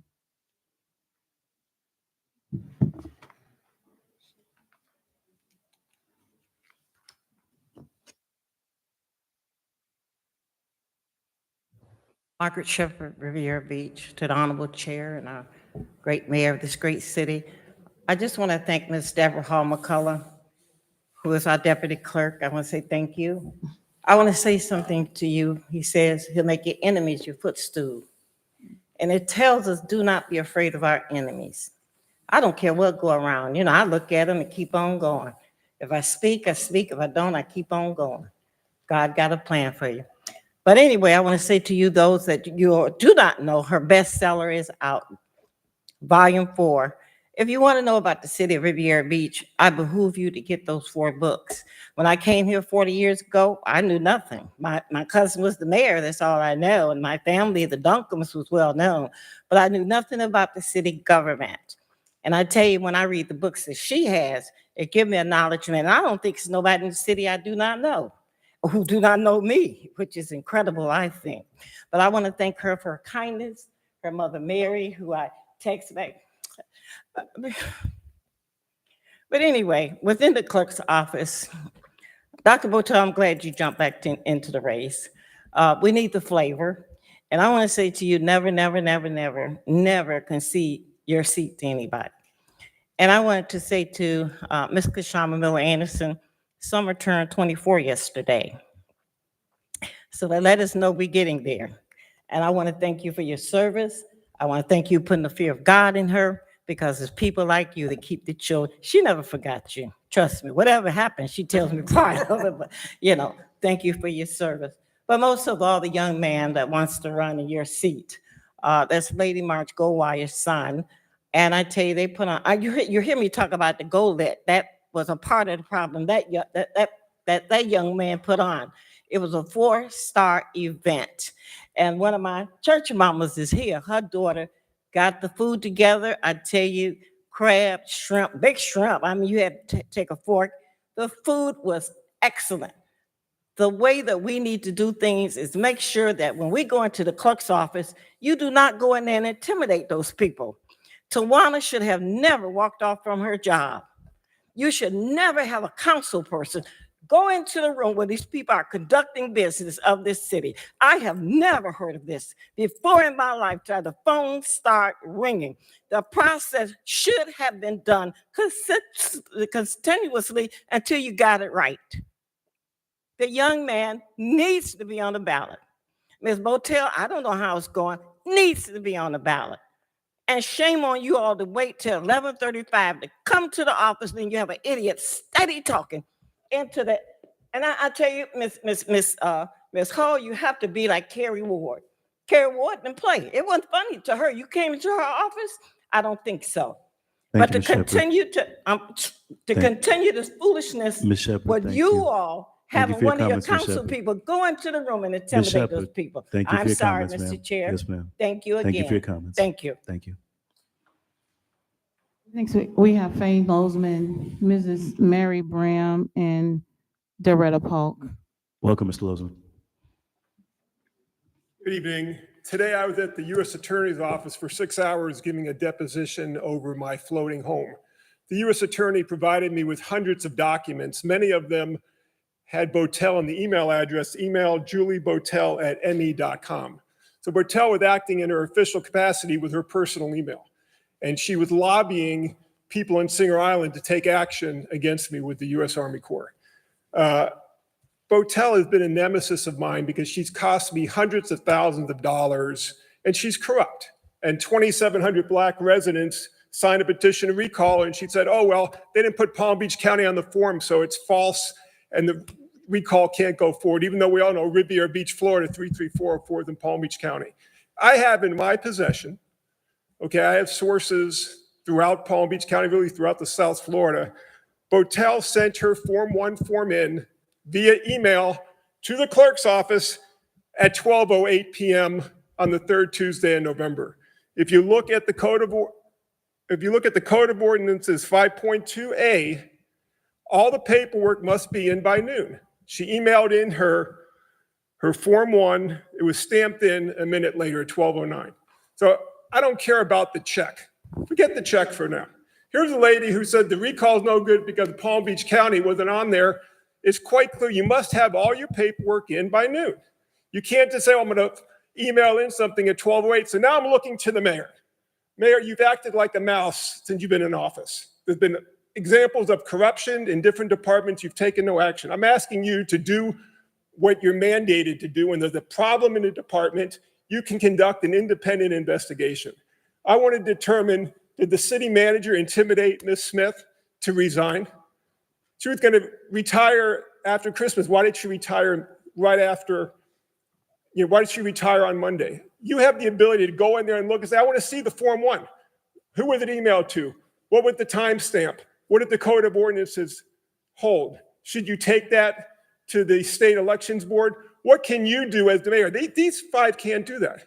You can do it because you have that authority under the charter. There needs to be an investigation. Did the city manager intimidate this employee that's supposed to have, who can't be intimidated? She's supposed to have the autonomy to do her job. So these are things that need to be done. But whether somebody comes in with a cashier's check, well, that's neither here nor there. But All that stuff has to be in by noon. That's what the law is. If it hasn't been in by noon, that's grounds to disqualify. And was Ms. Smith intimidated? I have an email produced by the Army Corps. No, I have an email, produced by the city, and it shows that Botel has met with the city manager with a to-do list for him to do, with an attachment with the to-do list. You need to do your Thank you, Ms. job, Lozman. Mayor, and look into this. Thank you for your comments, Ms. Lozman. Mrs. Mary Bram, Doretta Polk, and Delisa Brooks.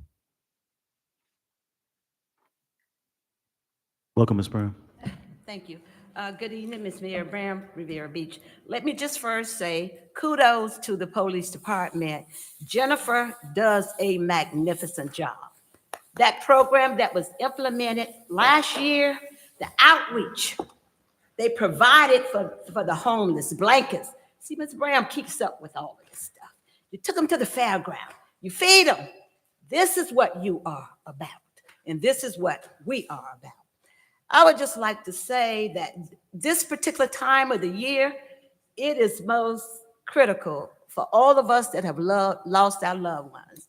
I would just like to give a shout out to the Runner family, Miss Edna Passon, a true visionary for over 30 years. Her vision transformed a neighborhood community. That's who we are as well. And this is what I look at as you all as a board. Ms. Bram has to work with everybody. Ms. Bram is across the board. I have them everywhere. Democrats, Republicans, Independents, because that's who Ms. Bram is. And that's who she wants you, and all of us to be. Because it takes all of us to make Ms. Bram's masterpiece with a different color brush, whatever brush that you all would like to use to make that masterpiece. Thanksgiving, the turkey bowl, I forgot to bring my phone up here. It was marvelous. Insiders as well as outsiders. Families, children, teens, young men. I've never seen so many young kids, not young adults, families that really came out. And Miss Brown was a cheerleader, a sideline cheerleader. Put the fork in the road with them so we can get those points there. And everybody was shouting, put the fork in the road. No, stop that fork. It was well worth it. This is what we as a city should be about. And everybody wants it over and over and over again. So kudos for that turkey bowl, because Miss Bram and the others will be looking for it next year. See, families need something. Like they say, we want something to do in the morning times, because normally families comes out in the evening time to celebrate. And Miss Bram was all over the place for Thanksgiving because she was here. And thank you, residents, for inviting me in your park areas, your tents, and all the food that you gave Miss Bram. She wants to say thank you, thank you, thank you. And on October the 2nd, which is this coming Saturday, at my historical church, we are having a grand celebration for our emeritus pastor, Elder Connie Reed. He has been well received. President Obama been all on the news, and the National Primitive Baptist Association from all over the counties and states will be there. Thank you for your comments, Ms. Brown. And I think you meant December 2nd, because you said October. December the Thank you, Ms. 2nd Brown. at 6:00 p.m. So I expect to get some acknowledgments from this board here. Thank you for your because other comments. state and representatives will be there. Thank you, Ms. Brown. Doretta Polk and Delisa Brooks Hamilton.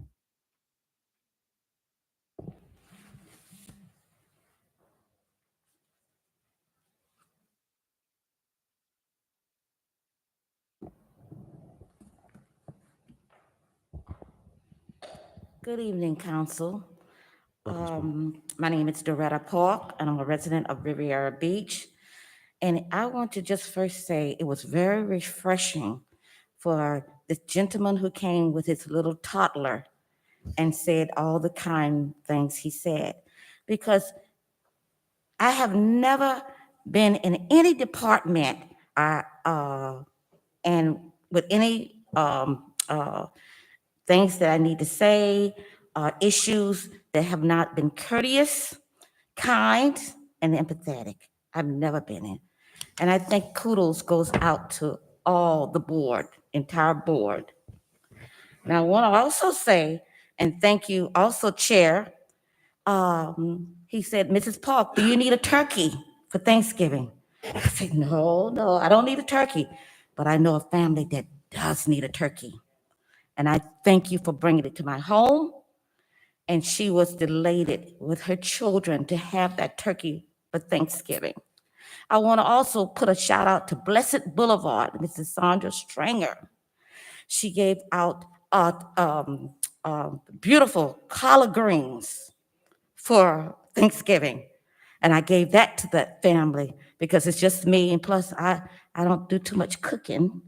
So I want to thank you because it's a lot of blessed things that's going on in Riviera. It is.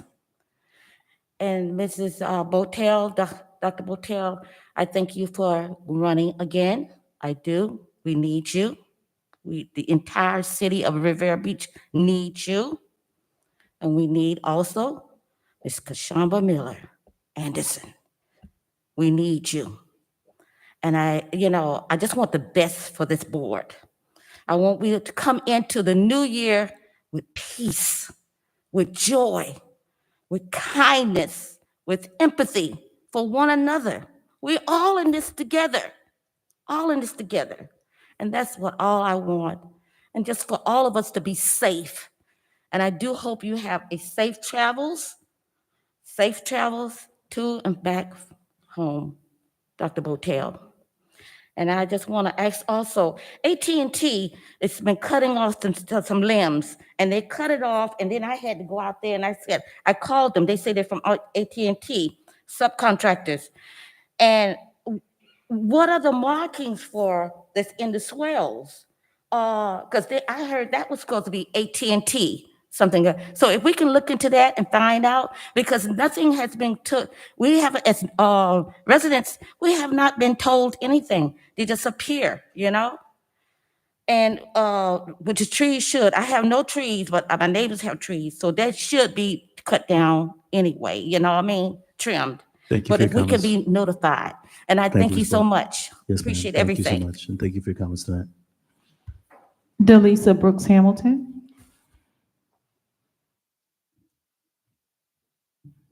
Good Good evening, evening, ma'am. Council, Mr. Chair, Mayor, and City Manager. My name is Delcy Brooks Hamilton, and I am the CEO of Pangea Grill. And I know I've been coming to this podium for at least 10 years or so. For the city, for the people of Riviera Beach that don't know me, I'm Delcy Brooks, and I'm going to be the first Black, I should say, African Nicaraguan to be on the marina on pad site number 2, having a 4-star restaurant. I am happy to say that I have made a lot of progress. It's my persistence and determination that has gotten me here this far. My story is going to be a little bit different tonight because I want you guys to know me a little bit better. I come from a family of 10. My mother has 10 children. I am number 8. I have 7 brothers. So I get my persistence and determination from my mom. We have always been in the restaurant and hotel business. My mom used to do boarding school for children. And my dad was a boat builder. He was an architect. He built boats. So I've always been on the water as a child. I did tell my mom, I was raised in New York, moved down to Florida a very long time ago. My mom always wanted to own a restaurant in New York, but having 10 children and putting us all through college, she didn't have time. So I did tell my mom before she passed, which was 6 years ago. I told her, Mom, if I ever had the opportunity to build a restaurant, I'm going to be building it on her legacy, in her name. So here it is. Several years later, I'm here. My persistence has brought me this far. And I just want to thank the council for moving this project forward, because Every other city that's around here is growing except Riviera Beach, so it's about time. And I am happy to be a small business owner being part of this process. So I just want to say that I am ready and I'm prepared to move the city forward along with Mr. Irons and Mr. Tony Brown. So the gentleman that was here a couple weeks ago, he is actually going to be building, according to what he said, that he's going to be building the Margaritaville Hotel. And if I'm not mistaken, I thought he said pad side, the waterfront. And if I'm not mistaken, did he say the parking garage? So I am not clear as to the parking garage because the reason why my restaurant is not there on the water is Comments, because Ms. of the Brooks. parking. So can you clarify that, Thank you Mr. for your comments, Evans, Ms. in Brooks. reference to the parking garage? Thank you very much. Mr. Chair, that is the end of general public comments. Thank you, Madam Clerk. Mr. Evans, do you want to address any of the concerns from the residents? Yes, Mr. Chair. With regards to the item concerning tree trimming and the placing of items on the curb for pickup, our new Public Works Director, Mr. Roberto Treviso, is here in the audience, as well as our new IT Director, Mr. Christopher Gay. Gentlemen, if you both can stand up real quick. Roberto's in the audience, and Mr. Gay is back there behind the table. They actually made contact with the residents, so they'll look to resolve and remedy that particular situation. With respect to the item that was articulated concerning trailers in the yard, I'll get with Director Sermons and Code Compliance and see if there's any accounts where persons have said that there's unpermitted structures and persons occupying those unpermitted structures. And we'll respond accordingly. With respect to the family daycare discussion, I did have an opportunity to have a meeting with some of the folks that were here today with Councilperson McCoy, and they expressed some of their concerns. And specifically, their concerns was with regards to the special exception process that they have to undertake with regards to expansions or growth for their particular business. And so to put it into context, they would have to pay the same fee that the warehouse facility that is adjacent to Azure Estates has to pay to go through that particular process. And so I know staff is doing some research as it relates to what other municipalities have in place and looking for opportunities to make some changes to the policy and bringing that to the board for consideration. Also, some of the parking restrictions seem to be problematic. And so we're looking at those particular issues to bring that forward for a discussion with the board, and then ultimately, hopefully some type of public policy decision. We are going to work with them as it relates to the review of what we want to do on the public policy side, because we don't want to bring something that we think in fact solves the problem, but actually makes the problem that much more challenging. So we are working with them.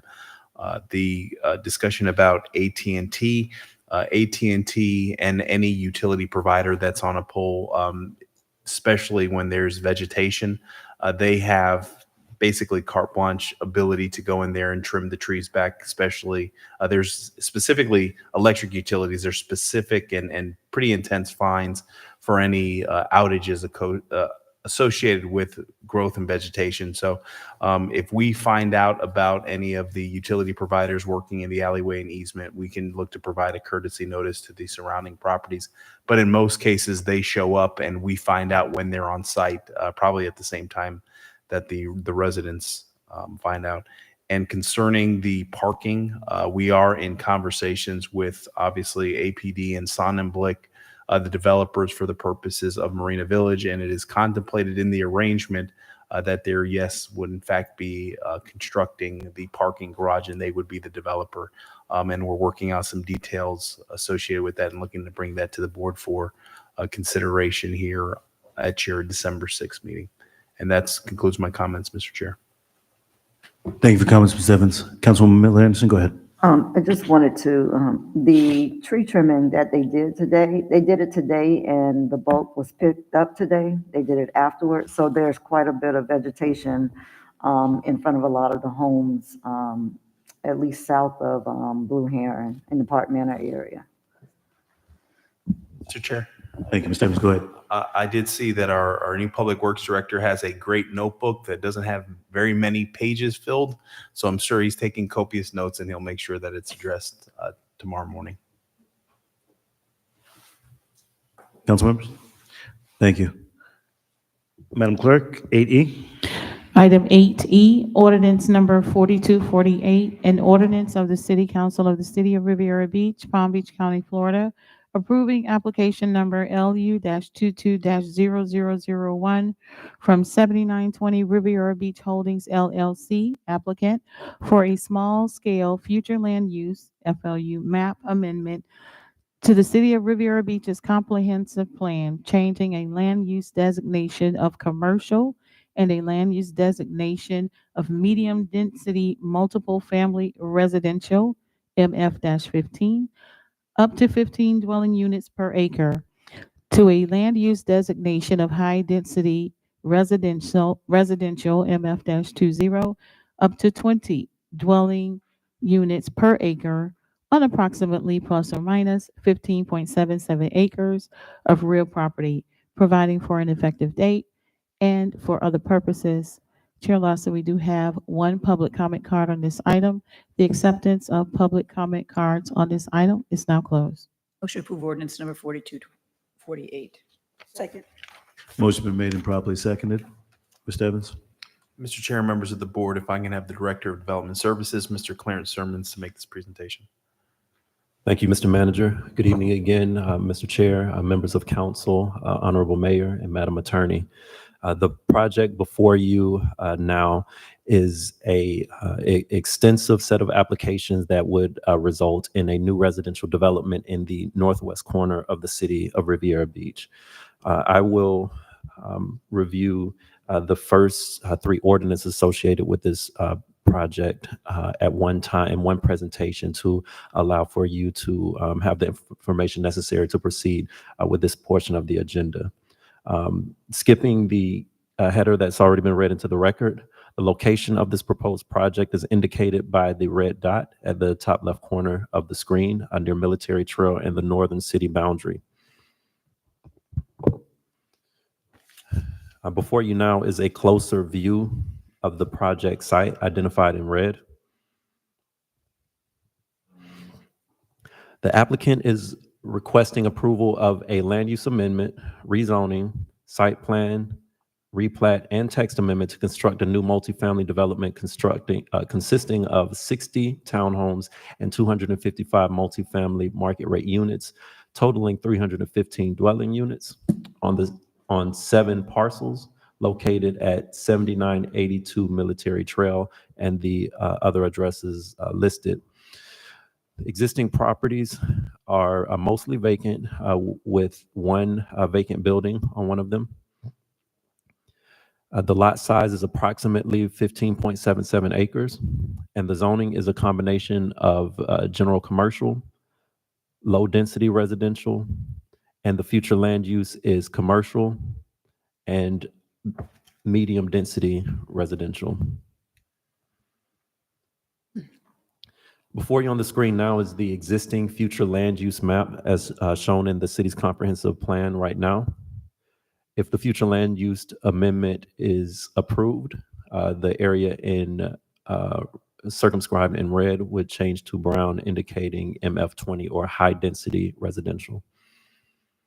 The existing zoning of this area of the city is indicated again by the colors on the screen. The site, the properties in control of the applicant are circumscribed in red. If this zone change is approved, it would go from RML 12 in commercial general to RM 20 zoning district. These the ordinances requesting this zone change and future land use change have been reviewed by multiple city departments and outside agencies as necessary. The hearing regarding these ordinances have been properly noticed in consistency with city ordinances and state statutes. Staff has received no comments from the public demonstrably for or against this project.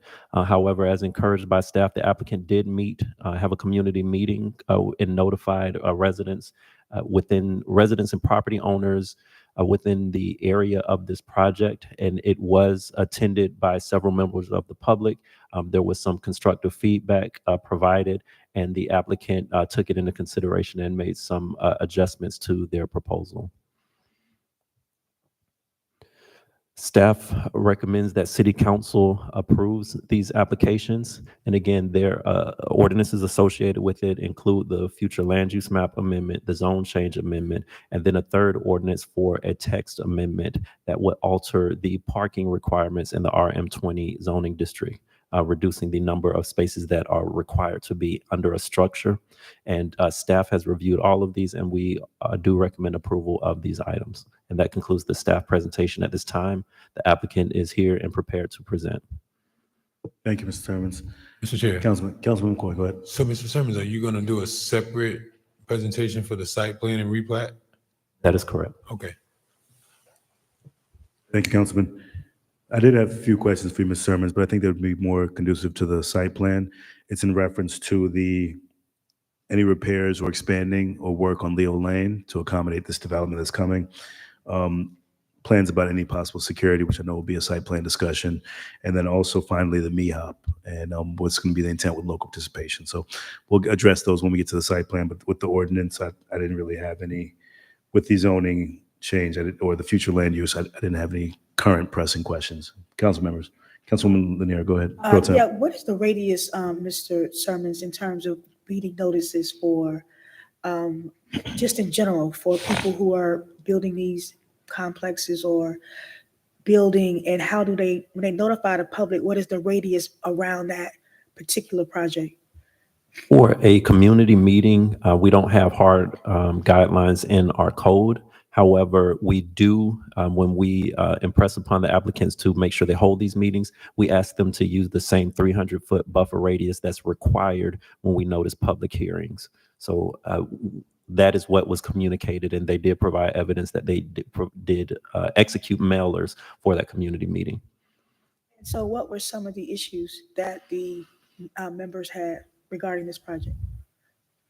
Majority of the issues that were communicated based on staff's receiving of the applicant's feedback, as well as speaking with residents, was that there's issue with students waiting for the bus on Leo Lane, and there is not a continuous sidewalk from Military Trail all the way to the end of the street, which I believe there is a church at the very end of the street, that the sidewalk network is not continuous for those residents. Those were two of the main things that they had concerns on. They wanted to see the street in better condition, sidewalks, and the bus stop relocated or some type of carve out provided for those students. But most of those things were related to the site plan and not necessarily the zoning or future land use. Okay, so when we get to that part, I would like the developer to tell us what they did to remedy these questions from the public. Thank you, Pro Tem Lanier. Council members? Mr. Sermons, you did have a slide that talked about the number of units. Could you go back to that one? It was the townhouses and the apartment. I think the applicant's presentation is up, but I believe I have that number here. 60 townhomes, 255 multifamily market rate units for a total of 315. 315 units total. And yes, some of those were actually fee simple. Some of those were for sale units. Right. Those are the townhomes? Right. And the rental component, is that going to be just a market rate rental? As far as what's been communicated to staff, yes. Thank you, Mr. Sermons. Council members? Madam Clerk, do we have any public comments on this item? We have one public comment card from Fane Losman. Thank you.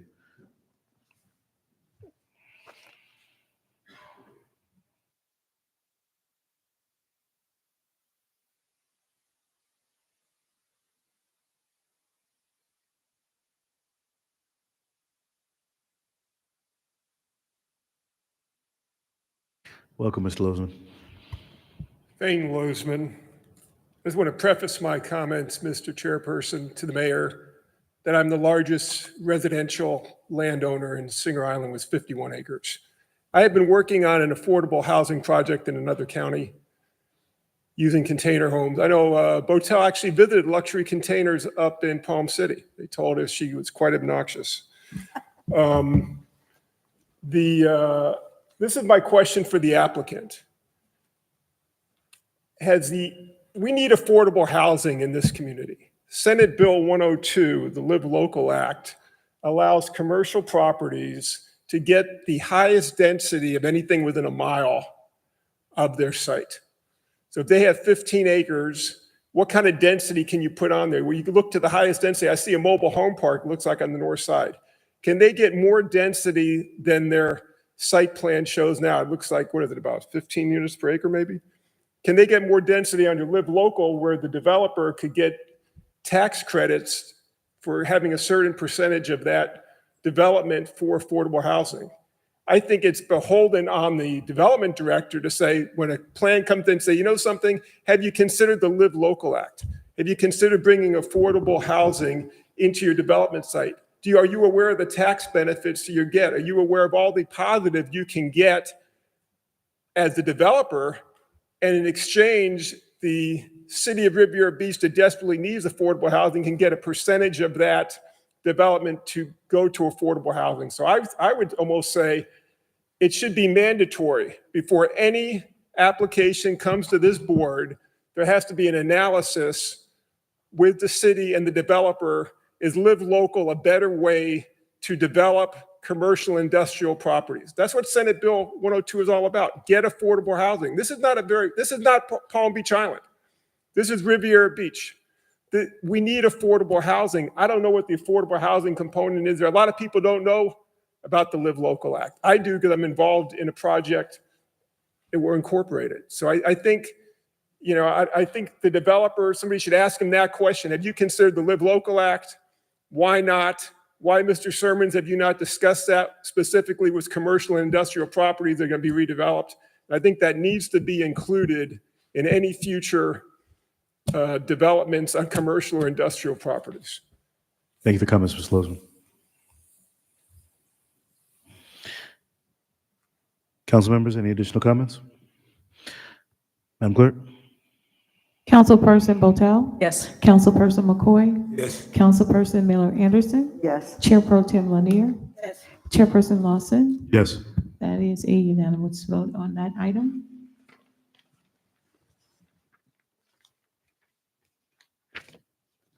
F.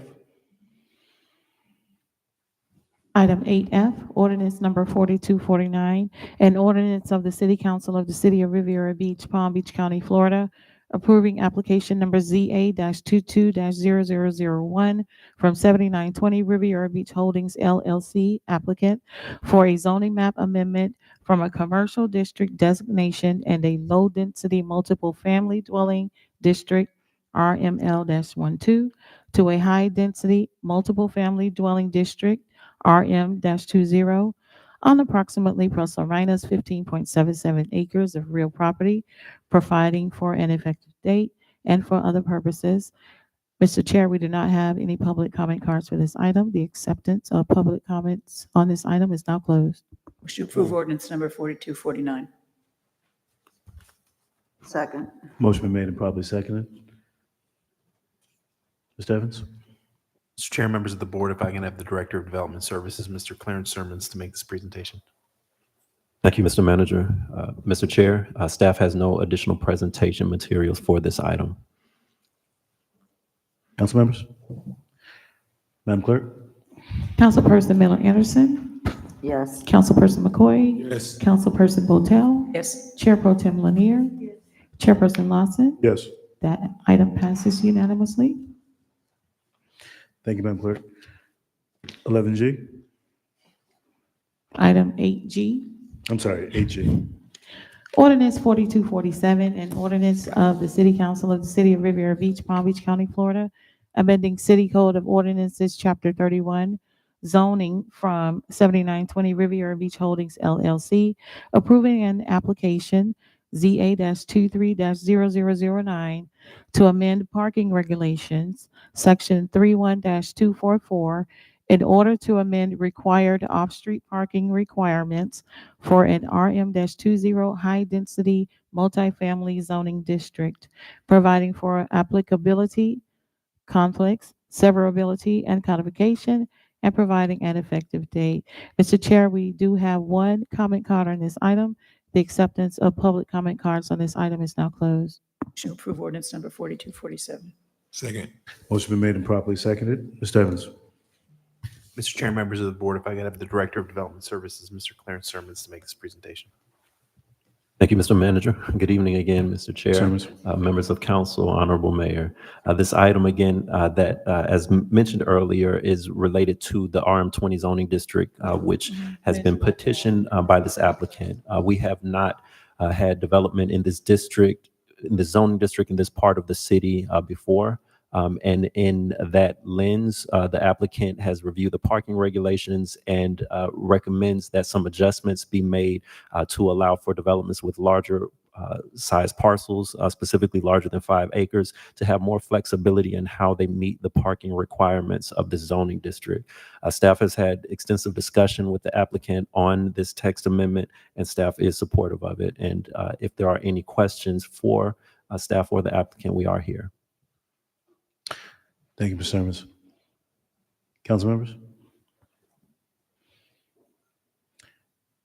Madam Clerk, you said we had no public comments? We have one public comment card, Mrs. Mary Bram. Thank you, ma'am. Parking. About parking.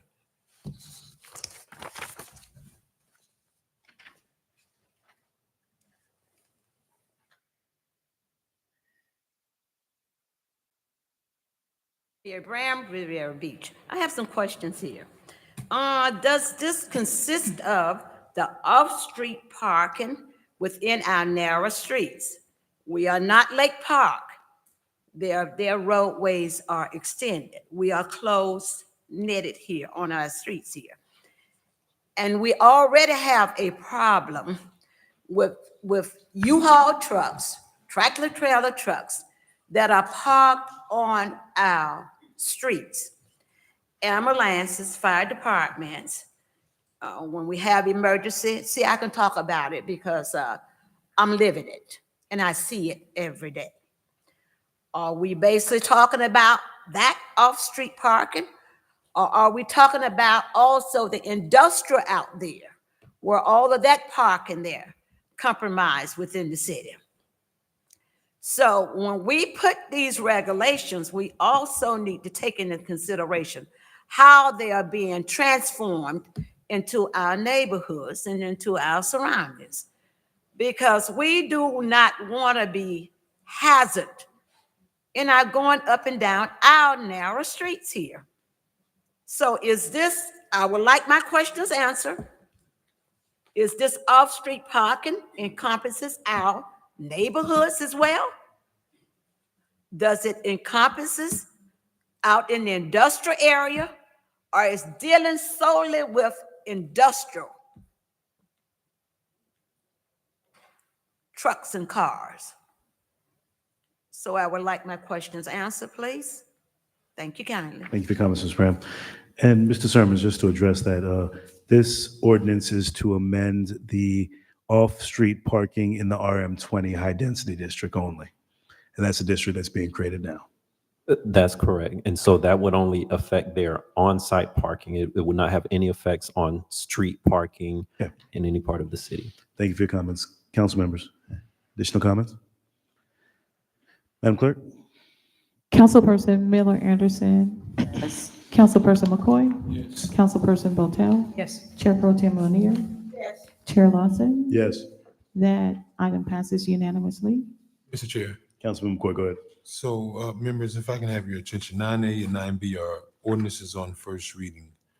And we've already seemingly have, for the remaining resolutions, we've already had the accompanying ordinances already adopted.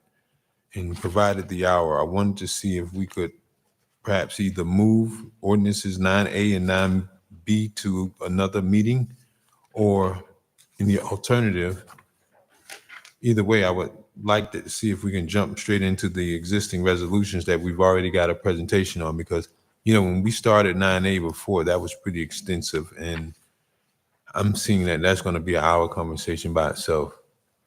So if we've already passed the accompanying ordinances, it would seemingly be practical to go ahead and take care of the resolutions that was associated with the Mariner Marine, and then also with the item we just heard. I think it was called Celeste. Thank you, Councilman McCoy. And board members, we do have a few more items, but we have the site plans that we will be still getting presentations on. We've already moved two of the items, 11C and D, to consent. If we can push through and just try to get through the whole agenda, I don't mind running to the resolutions first, though, and then coming back to the ordinance. But because they were already noticed, I don't want to have to rehear them another day. So if we have to go a little past 10 council members, I wouldn't mind if we go a little bit later tonight just to finish this out, since we have a little holiday break. Yes, I agree with that. I don't see an issue with just going with the way the agenda is set up. We could go through the ordinances there on first reading. We've seen these items at the last meeting that was taken off, so I don't see a whole lot of stuff that was happening with these two items that would be different from it being from the last agenda. No, Councilman Botel, you are leaving, and I believe Councilman McCoy is going to be leaving as well. I would be okay with the resolutions coming first so that we can go straight into the resolutions to accompany the items that we've already had ordinances. But I do believe we'll be getting through the whole agenda if everybody's committing to staying a little later for the members that are going to stay. So I have two members that have said move it. One council member said stay in order. Do we have any other comments from Councilman Botel, Councilwoman Miller-Anderson?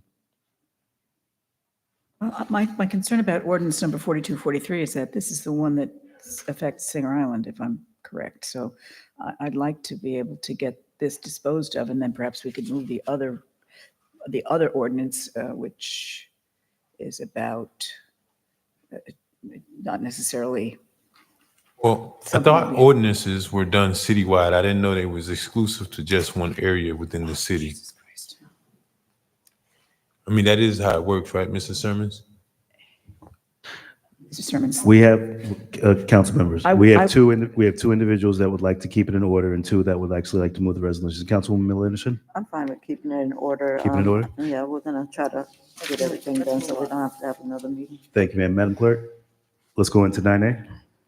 Item 9A, ordinance 4243, an ordinance of the City Council of the City of Riviera Beach, Palm Beach County, Florida, amending the Land Development Code, Chapter 31, zoning sections 31-1, 31-61, 31-141, 31-161, 31-187, 31-192, 31-197, 31-222, 31-242, 31-302, 31-322, 31-362, 31-382, 31-422, 31-487, and 31-536, creating sections 31-560, 31-561, 31-562, and 31-563, amending the definition of family, amending the definition of the terms multifamily dwelling and duplex dwelling, adding definitions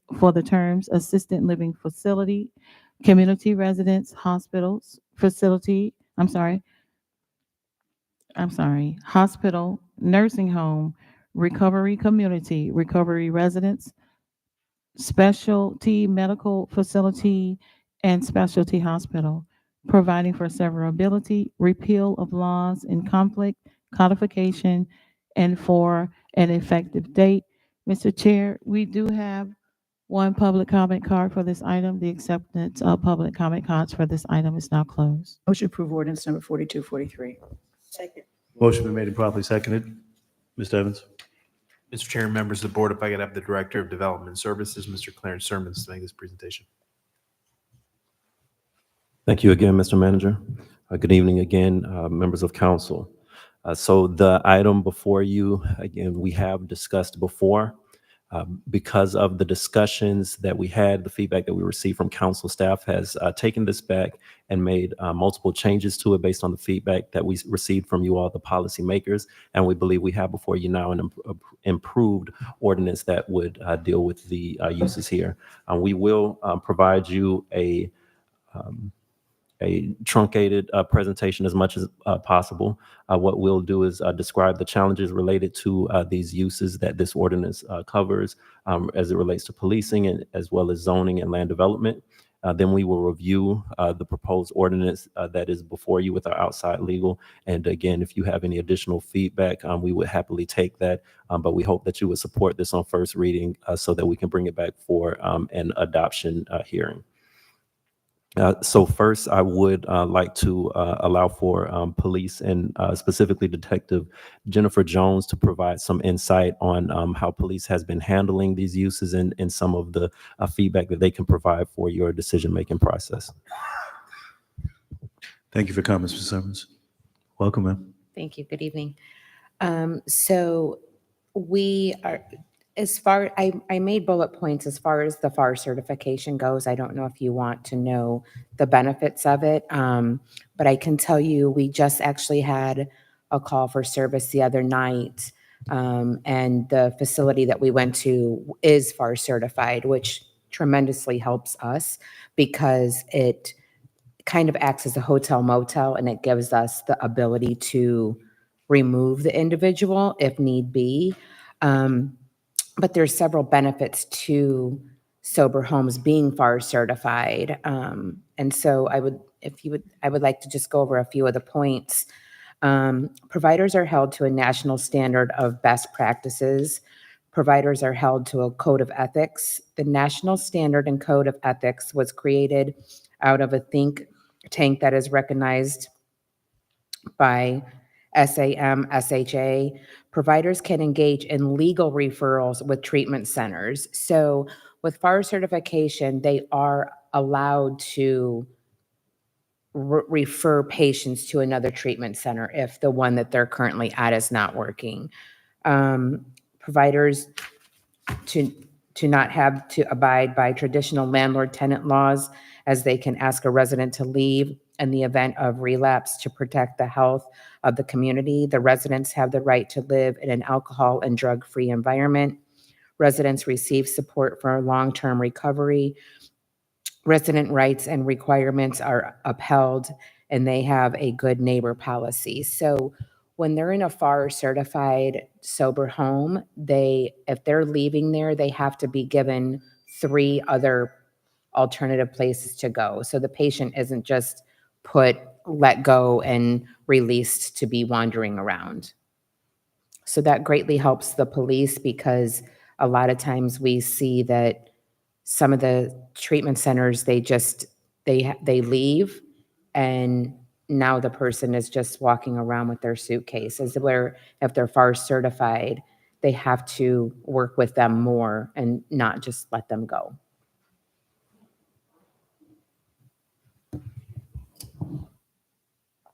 And thank you, Detective Jones, for that insight from the police department side. As far as land development regulations go, there's several challenges that we have in terms of regulating land uses, but also issuing and reviewing business tax receipts applications and as they're submitted. One of the biggest is just a lack of definitions in our code that defines and identifies what these uses are. Is a major challenge, and a lot of times we have to work with existing definitions or gray areas in the code to be able to provide services to these operators in the city, which doesn't help the city to be efficient in oversight. And so that results in a lack of zoning districts that provide for locations where these uses are deemed appropriate by the city. And then the lack of requirements on those uses. Many uses in the city, if you are to operate certain types of businesses, there's certain types of documentation that you need to provide to the city when you establish that business. Again, without definitions and zoning regulations for these uses, we can't also establish regulations and processes and procedures for those types of businesses as well. So that's an additional challenge for staff. And then, of course, lack of enforcement if any established standards are not followed. So those are all the challenges that we are currently experiencing and doing our best to work amongst. But that's another reason we believe this ordinance will bring us leaps and bounds forward in providing oversight of these types of uses, but providing dignified living opportunities for persons suffering from disabilities within the city of Riviera Beach. I do want to quickly bring your attention to the map on the screen here. Staff has done its best to identify where these uses are, but they are, again, poorly regulated, and some just do the best they can to operate, and we do our best, the best we can to provide services to them. But we have different types. We have varied definitions. We have ALF/CLFs that are indicated in red. Then we have what are sometimes referred to as sober homes with the blue stars, and then treatment centers in yellow, which provide the professional services needed by a lot of these residences. And again, they are not all well monitored or well identified and regulated by our zoning and land development. But again, this exhibit shows that we have worked to identify where they are. You can see how they cluster in certain areas of the city, and we want to give consideration for those who need housing that are this affected population, but also the communities in which they are placed to make sure those residents also have a voice in their community. So this is what we've identified by working with police in the BTR office of where some of these uses are currently in the city. So with that, I will yield the floor to our outside legal, who has been working very closely and extensively and giving us great feedback and legal counsel on this matter, Ms. Tanya Early with the firm of Sivia Donlin Gatto. Ms. Early.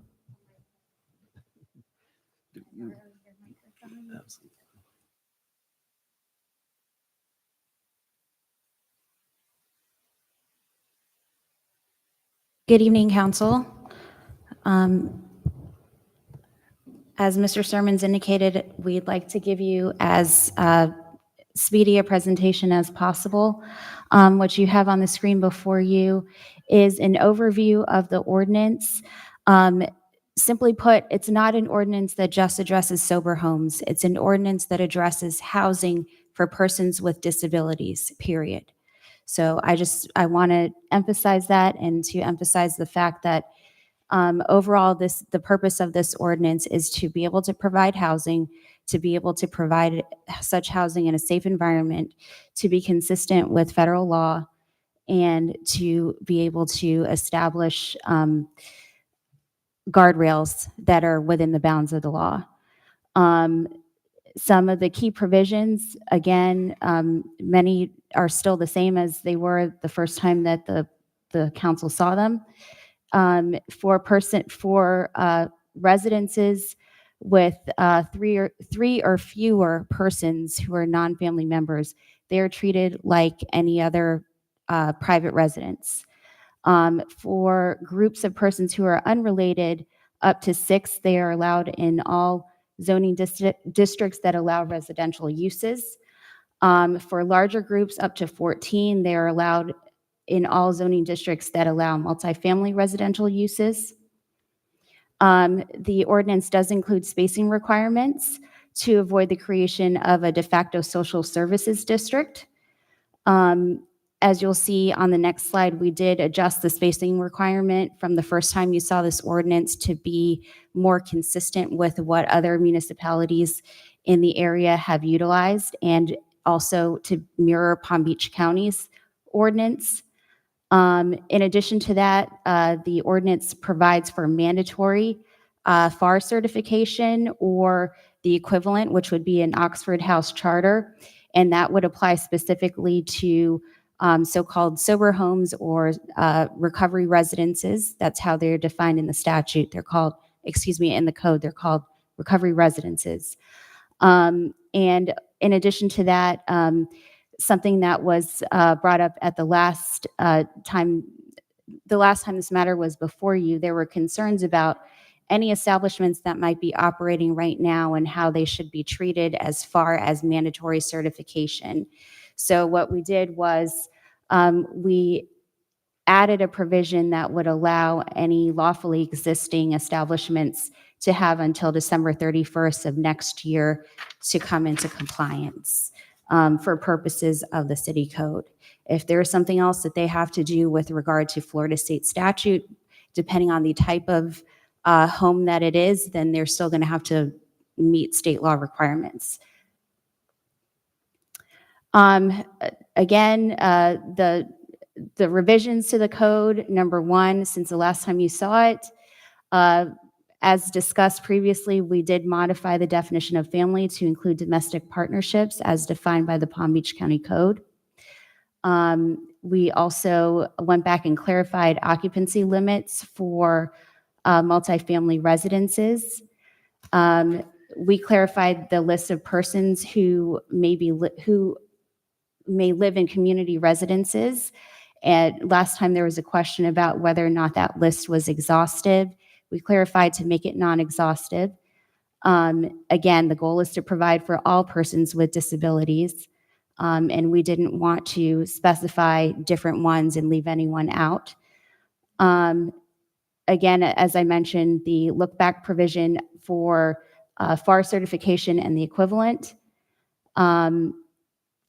We also added a provision that clarifies that community residences are to be treated as residential property for enforcement of building and fire safety codes.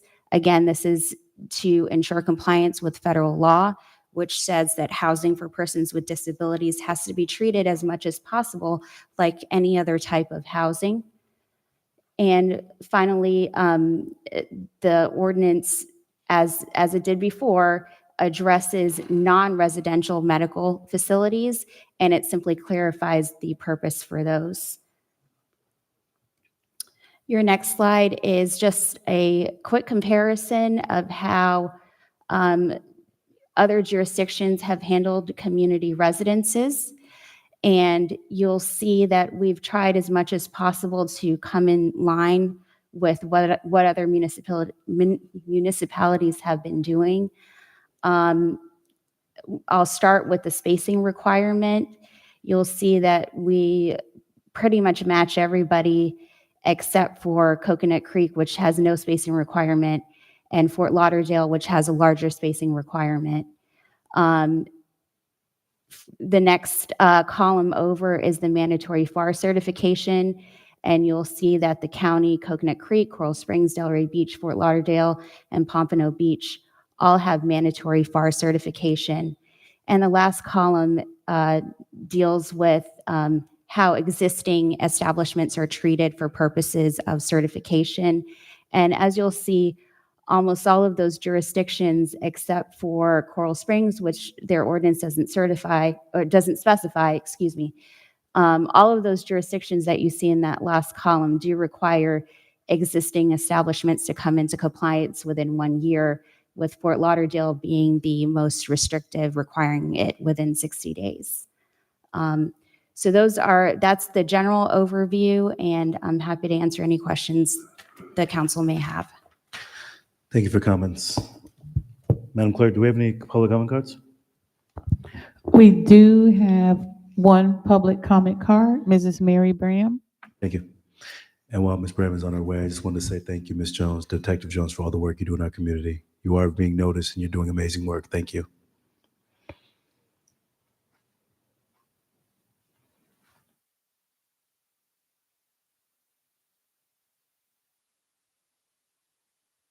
Riviera Beach. I hope that you all are really considering the perimeters when we come to sober homes.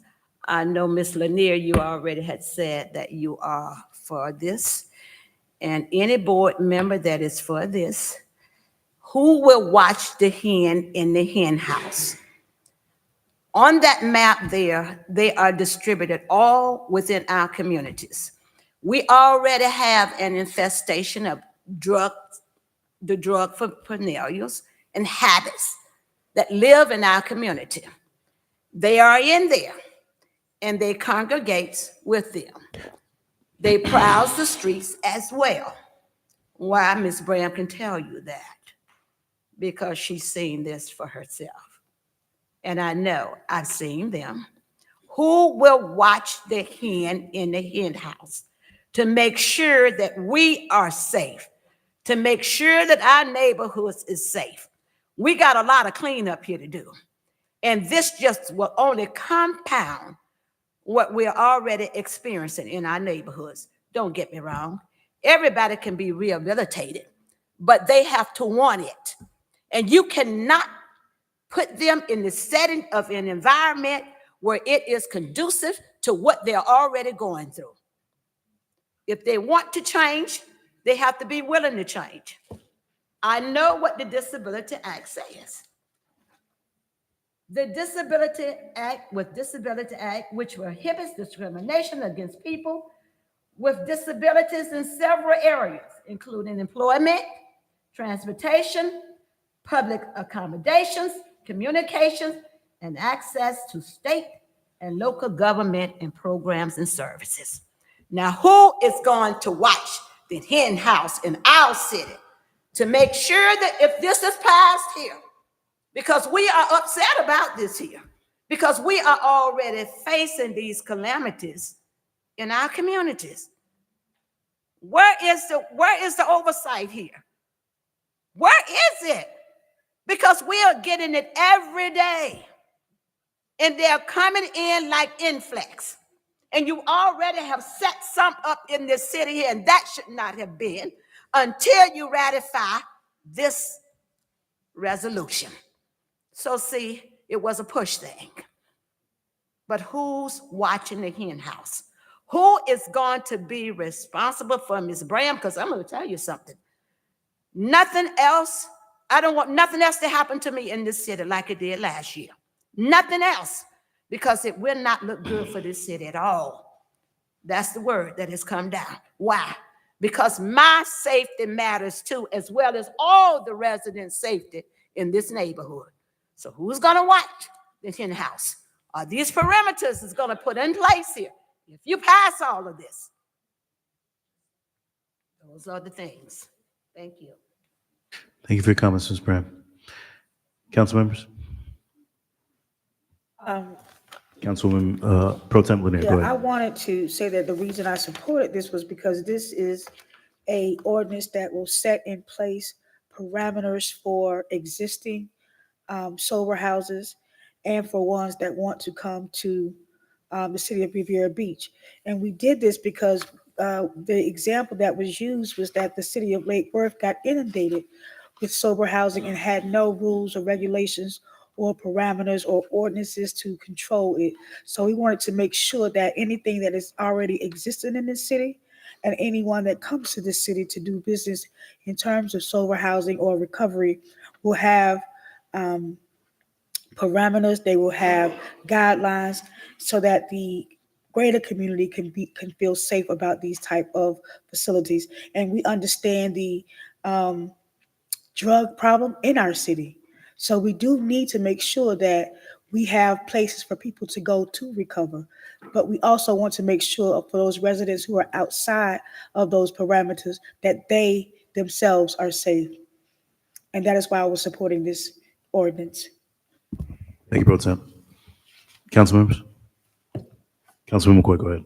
Thank you, Mr. Chair. Ms. Early, are you familiar with the certification process for FAR and what that requires and what that looks like?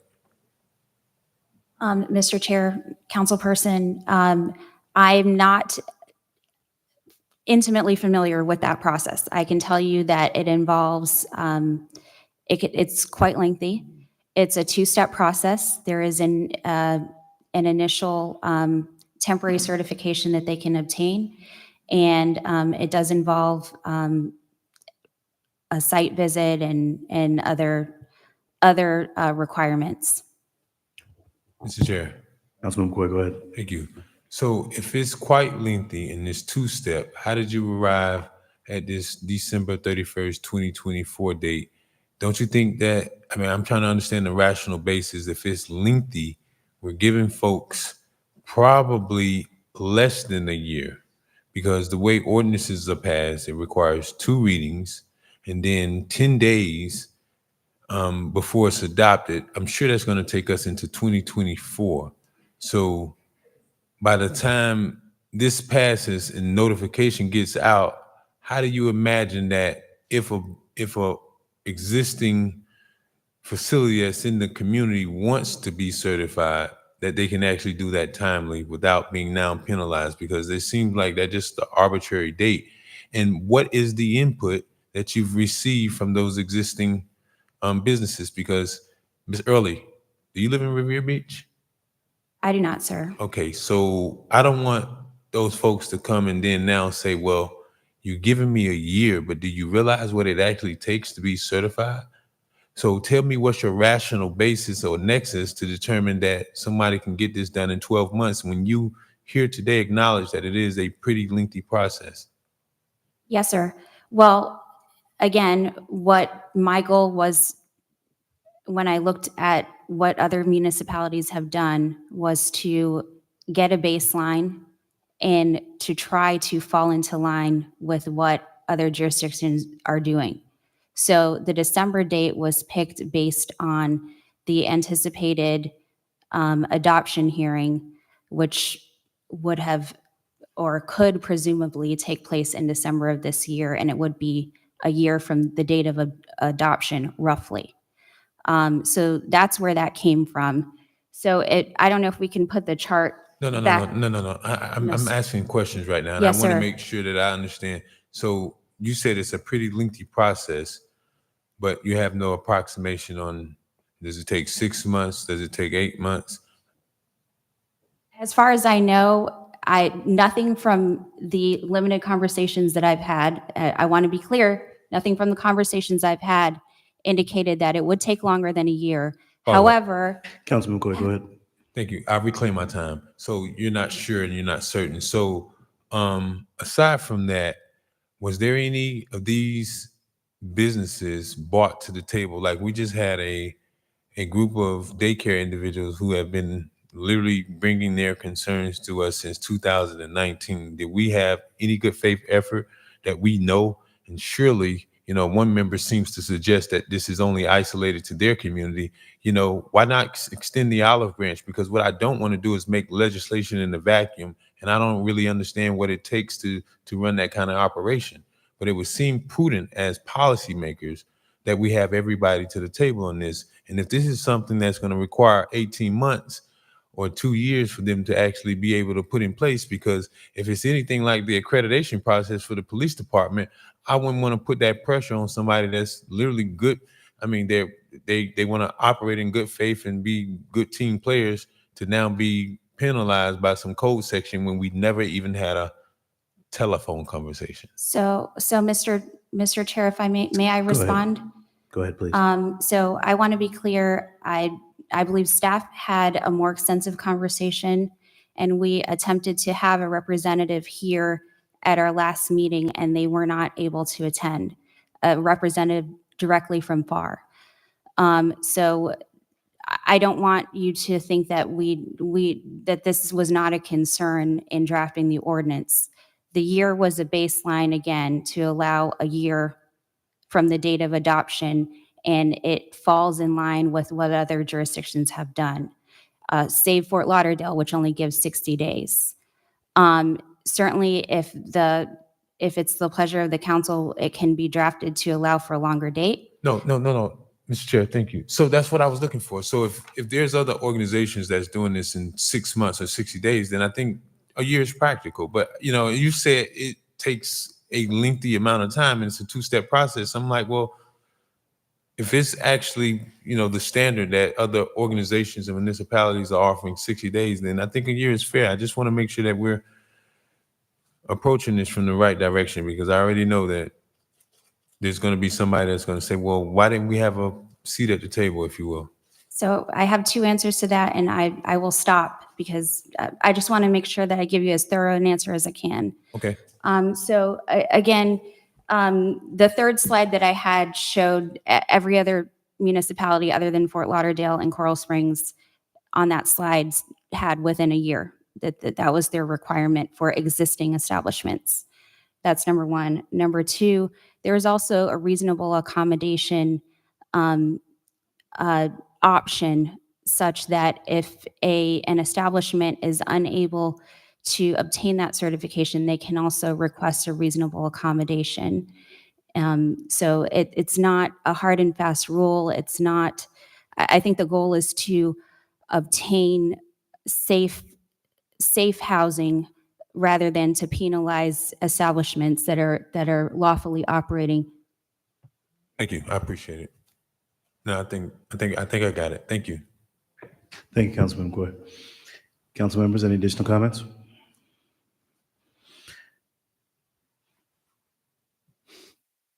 Please, Detective Jones, go ahead.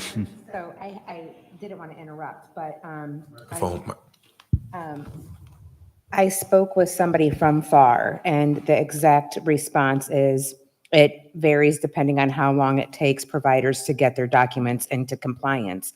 It generally takes 45 to 60 days to get FAR certified. Okay, it's good to know. Thank you.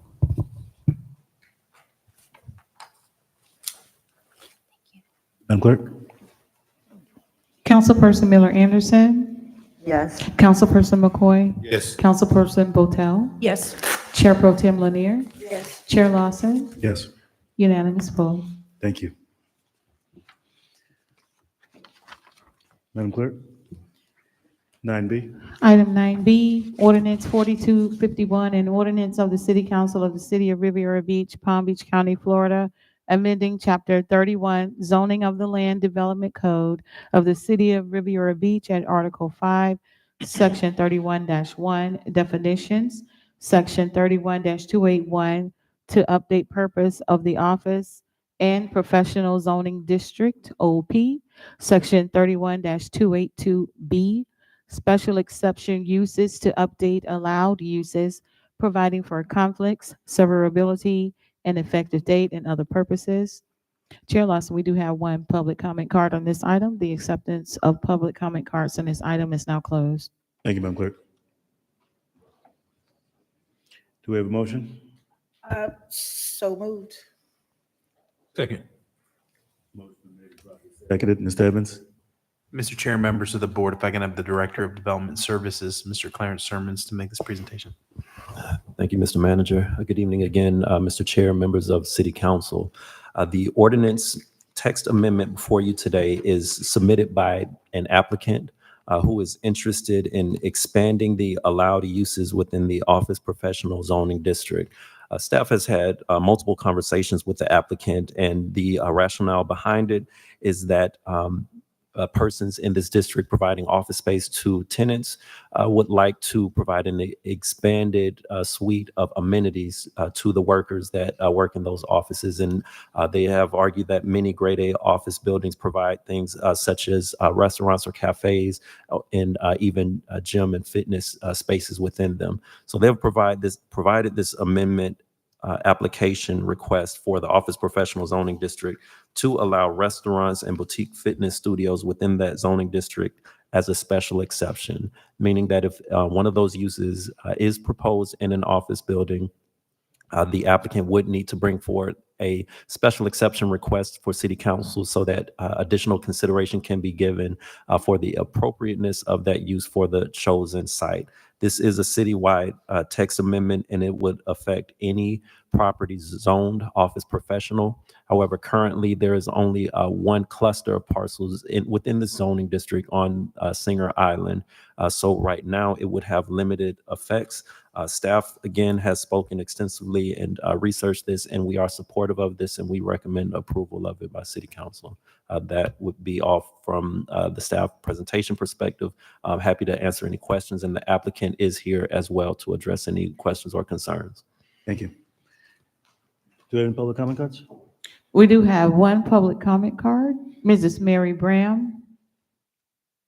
Mr. Chair, Mr. Chair. Councilman McCoy. Excuse me. Do you mind if the presenter is saying something and I don't quite understand it? Do you mind allowing me to get clarification before you bring someone up here for 3 minutes to talk? Because it's a very simple question that I'm trying to make sure that I understood, because sometimes it's not always audible. And it really makes it that much more difficult to then go to public comments and then ask me to be able to recall exactly what I wanted to ask. So if you could please indulge me just to get some clarification.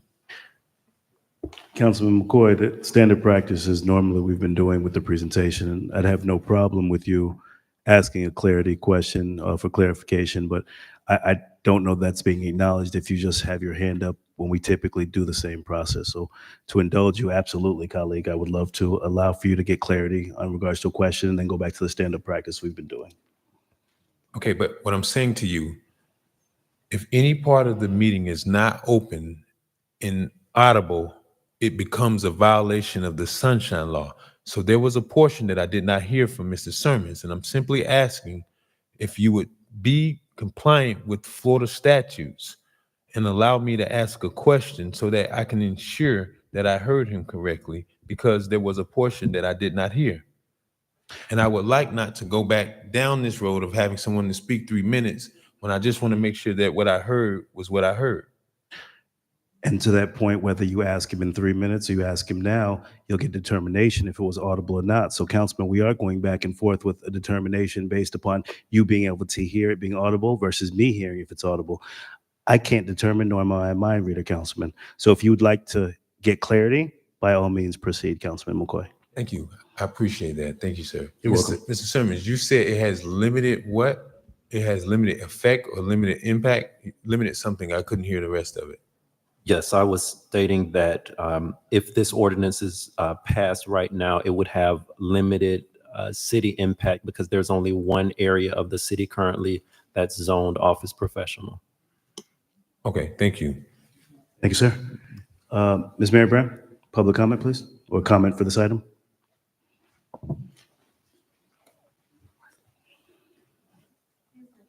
Yeah. 9B. Okay, 9B. I had a question. On 9B, you removed a section in there where it says cafes. Does this cafe includes the build out of what we're gonna build? Now we have a cafe over at the library. Does that consist of the removal of that cafe? Or is it pertaining to any other cafes? Because it was voted on, see, I read the backup. It was voted in the Planning and Zoning Board to remove it. So why are we removing that from in this code stipulation here? And the question is that, is this proceeding when we start building the restaurants? What does that removal of the cafe indicates? Does it indicate the existing ones that's already here? Or is the expansion of the restaurants that are here now that are set up under the cafe regulations? So that is my question. And I read like I said, I read the backup, and it said that the Planning and Zoning Board recommended to remove cafes. Why did they do that? That's another question that I also would like answered. Thank you. Thank you for your comments, Ms. Brown. Thank you. And let the record reflect Councilman McCoy has left the dais at 8:59. Colleagues, any additional comments? Madam Clerk? Madam Clerk? Councilperson Miller Anderson.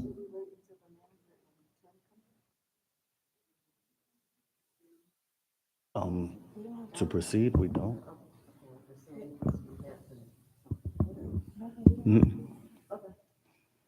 Mr. Sermons, did you want to address the speaker's question? I can, yes. Please. The applicant initially submitted this text amendment and including a fifth use listed under section 31-282 of cafes.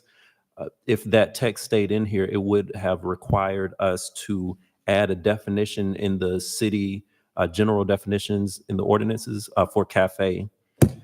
We didn't find a cafe a significantly different enough use from a restaurant to require a new definition in our code, and then we would potentially need to consider other places in the code where it would be appropriate. So in this case, if someone wants to open a small restaurant, which a cafe is, they can do that. If they want to do a large restaurant, they can do that. But wherever a restaurant is located in our zoning districts, an applicant would have the ability to submit for approval of a restaurant of whatever scale they prefer. So that's why we recommended, and the Planning and Zoning Board recommended, agreed with that recommendation to remove that from the applicant's request. It still allows them to move forward as they desired, and it would not affect any other zoning districts, any existing cafes at the library, which was mentioned by the citizen. It would be limited only to this zoning district, that they can now add cafes there.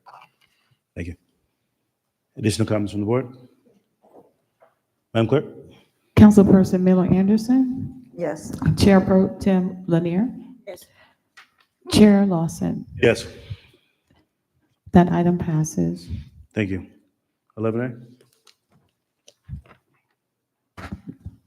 Item 11A, resolution number 138-23, a resolution of the City Council of the City of Riviera Beach, Palm Beach County, Florida, approving site plan application number SP-22-0012 to allow plus or minus 30,403 square feet, two-story boat dealership with an outdoor boat storage area.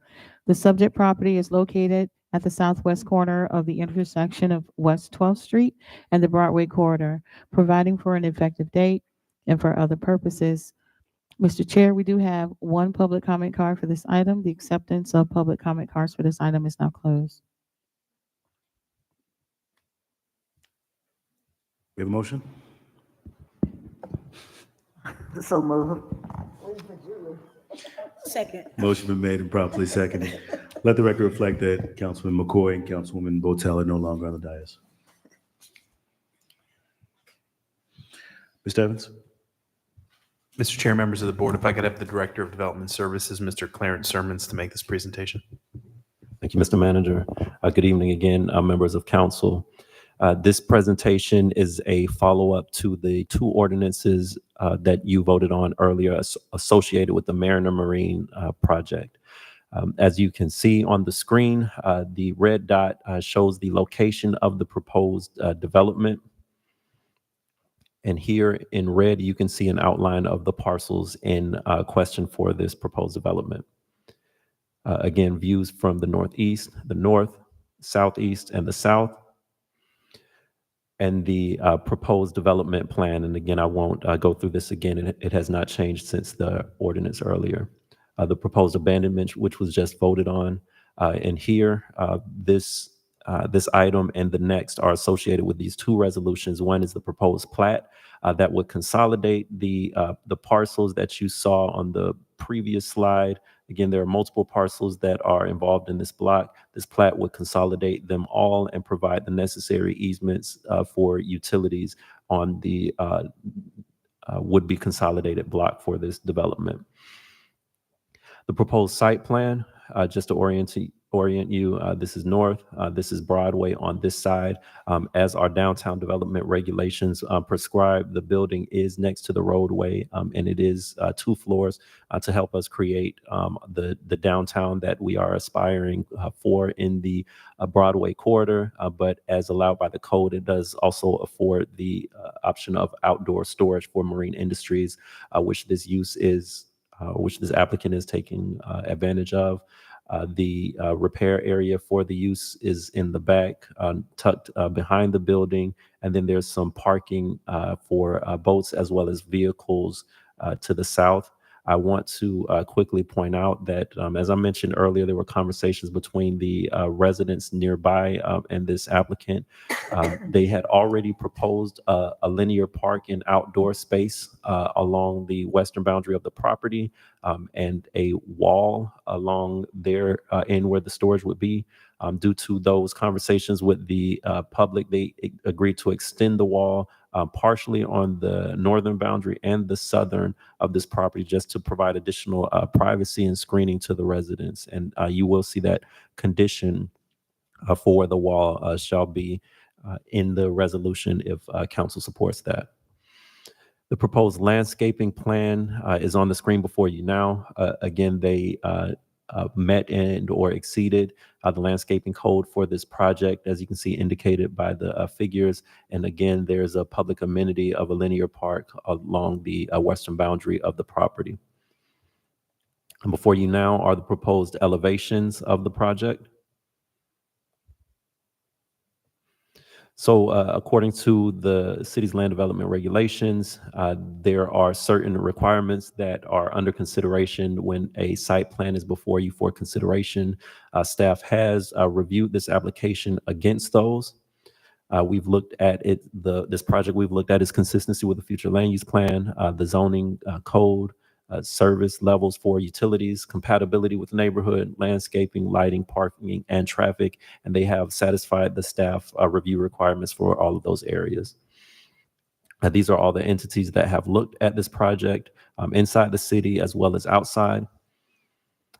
Public notice was properly executed for this item. And then there are multiple conditions associated with it. The majority of our conditions are standard for every project. I would take a moment to highlight certain additional ones. Again, within 8 months of approval of this resolution, the applicant has agreed to update the bus stop in front of the business according to the standards that we've set across the city for the color and installation of a covered bench area with lighting and trash receptacle for bus stops that you have seen beginning to pop up around the city due to staff input. The applicant has agreed to actively advertise employment opportunities for this business within the city of Riviera Beach and provide a report of those efforts and the results of within 6 months of certificate of occupancy. That they must, again, as mentioned earlier, the abandonment fee must be paid within 30 days of approval of the abandonment ordinance in this resolution, and that the aluminum fencing and the wall provided by this project meet the descriptions within the resolution and as discussed with those residents. Staff does recommend approval of this site plan resolution as well as the plat that is next on your agenda, and that concludes the staff presentation. The applicant is here and prepared to present as well. Thank you, Mr. Sermons. Madam Clerk, can we have public comments, please? Frank Lozman. Any questions for Mr. Sermons while Mr. Lozman's coming out?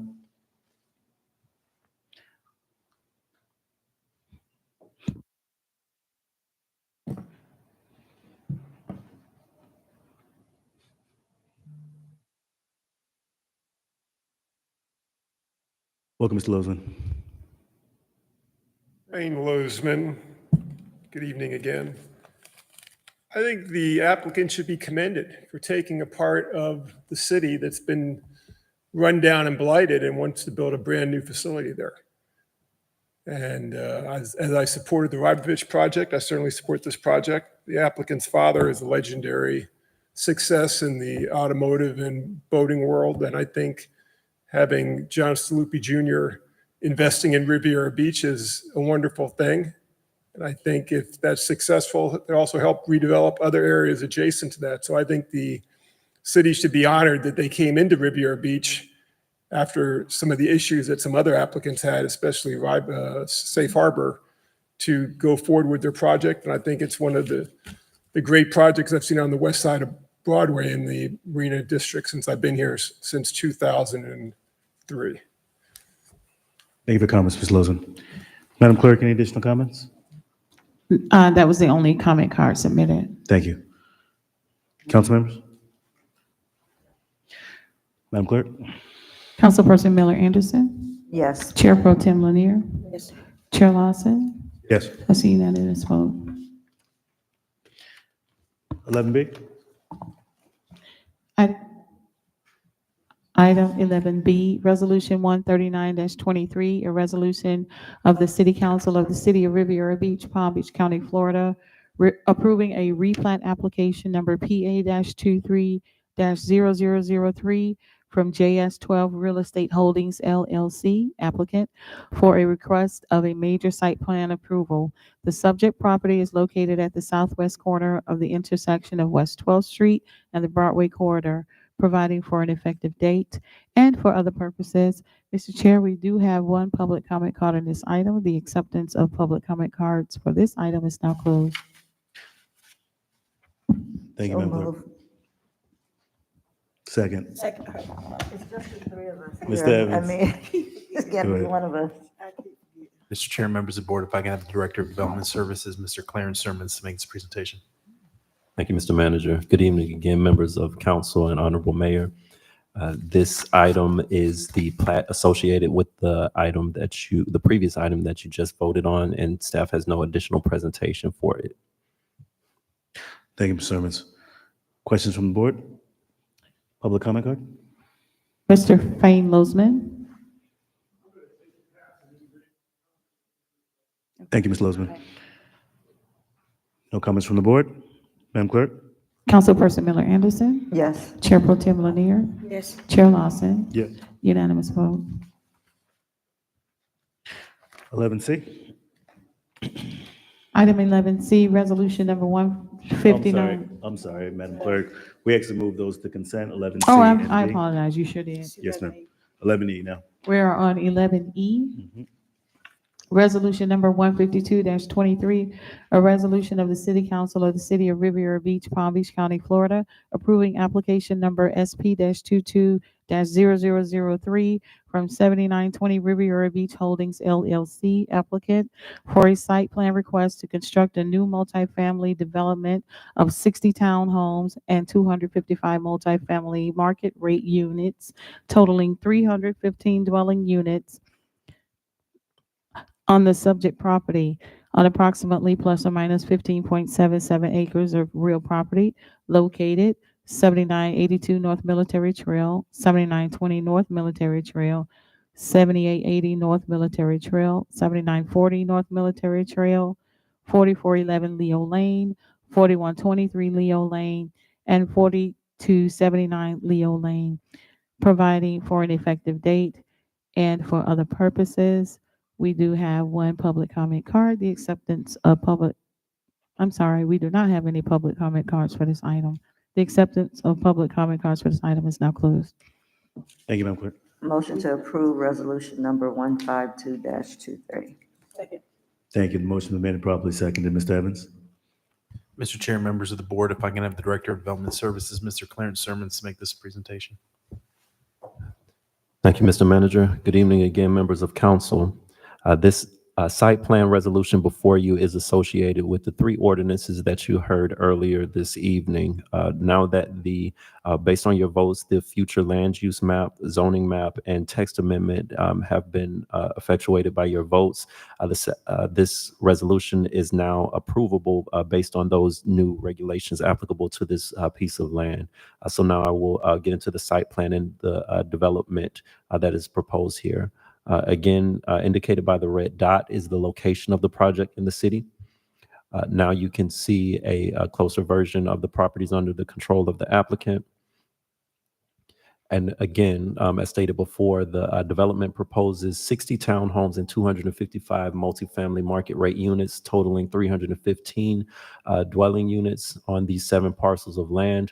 The property is vacant except for one vacant building that is expected to be demolished on the property. The multiple properties, control numbers associated with these parcels are within the backup. 15.77 acres is the approximate size of the land in question, with the zoning of RM20 now, and the future land use of high density residential. So as far as the plat needed to consolidate the parcels and create the necessary easements and utility areas of the property, you can see it on the screen that has been reviewed by staff. And this slide before you now shows the fee simple lots to the rear that would create the community of the 60 townhomes that would be for sale as a part of this development. Before you on the screen now is the proposed site plan for this development. As you can see toward the south of the screen, Leo Lane is the east-west roadway that is the southern boundary of this property. military trail on the western boundary of the property and the canal and city limits to the north. The property provides main access from Military Trail as well as on Leo Lane. And you can see the buildings and associated parking on this diagram with a detention amenity lake in the center, as well as a amenity center right here in front of the lake. The property here and here is not a part of the development. Before you now, you can see the proposed landscape plan proposed by the project. The proposed landscape plan for the project on the eastern portion of the property. The elevations of the proposed multifamily buildings of the project. And the proposed elevation of the townhomes that would be in the rear of the project. The applicant did provide some perspectives and renderings of the project to give the viewer and council a feel of what the community would be like from the ground level. So staff has reviewed the proposed project in relation to the city ordinances governing site plan approval. There have been multiple city departments, as well as county and state agencies that have looked at this project.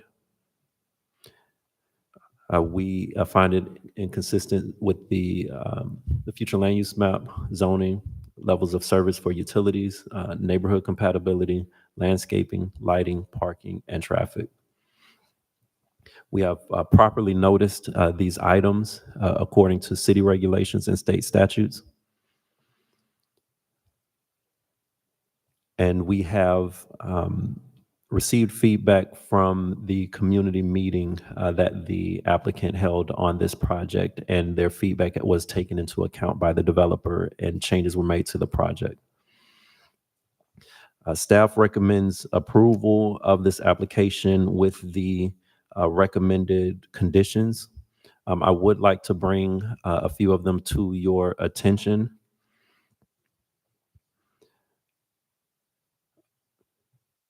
One, the applicant has agreed to make some off-site and on-site improvements in the interests of the public and those around this property. They have agreed to several conditions. Any landscaping installed within the public right-of-way, the applicant has agreed to maintain, as has been consistent with other developments in the city. They have agreed to construct a palm Tran bus shelter on Military Trail, similar to the color and design style that you have seen in other projects around the city. And this is consistent with our comp plan and land development regulations, as we are looking to ensure that all residents have access to a comfortable transportation in the city. This applicant has elected to take advantage of the MEHOP ordinance to maximize the density of this zoning district, which is 20 units per acre. Due to that, the applicant would be subject to the condition that the MEHOP ordinance development agreement satisfactory to the code and staff and legal review must be in place before any permits for construction can be issued for this project.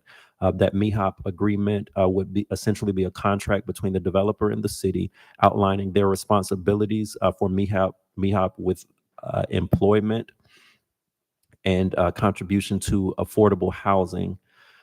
Staff is well underway, and in working out the details of that agreement, it would be the first the first that the city has put in place for utilization of the MEHOP ordinance. So we want to make sure that all the details are ironed out and it is thoroughly reviewed before brought back to City Council for your vote and approval.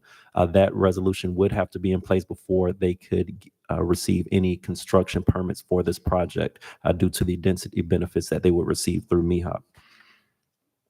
The reconstruction of Leo Lane, which the applicant has agreed to, must be completed before any occupancy certificates would be issued for the project.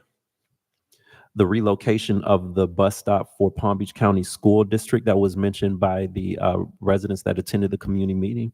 They would have to successfully relocate and construct that school bus stop prior to the issuance of any certificates of occupancy for the project. And then finally, the applicant just recently, after conversations with persons interested in the project, has also agreed to add a condition that would require that Leo Lane remain open for ingress, egress in perpetuity as part of the project, unless a modification to the access is required as a result of a life safety issue. Again, the driveway and access point on Leo Lane that I identified early, this would be a condition simply stating that they cannot close that in the future just as an operational decision by the landlord of the property. So they have discussed that, they have agreed to it, and we would, the staff has reviewed it and has no objections, and we would proffer that as the last and final condition of the site plan. And that concludes the staff report on this item. Thank you, Mr. Hermans. Is there going to be a presentation from the applicant? The applicant is here and prepared to present. Okay. And Madam Clerk, do we have any public comments on this item? There are no public comments for this item. Thank you. Welcome, ma'am. Thank you. Good evening. Hope Calhoun on behalf of the applicant.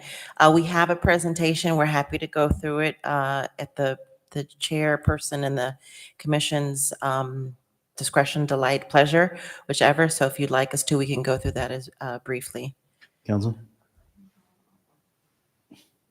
One yes, one yes, one no. We do have some questions from the board first. So I'm not sure if maybe the presentation would answer it. I know a few of us have seen it already, but you want, not yet? Okay, go ahead. Okay.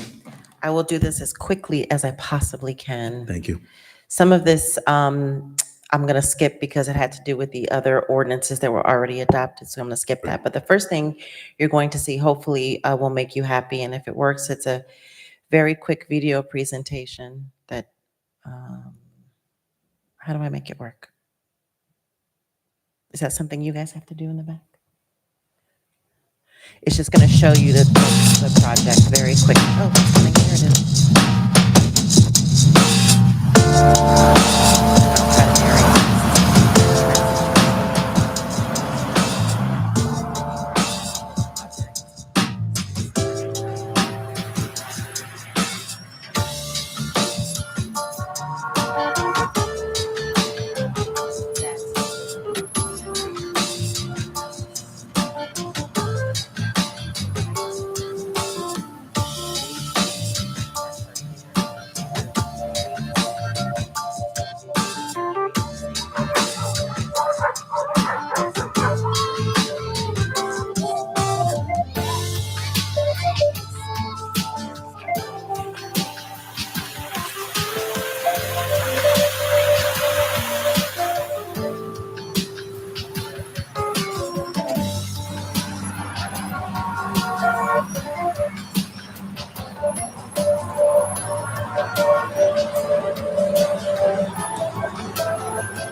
So this again is the project location.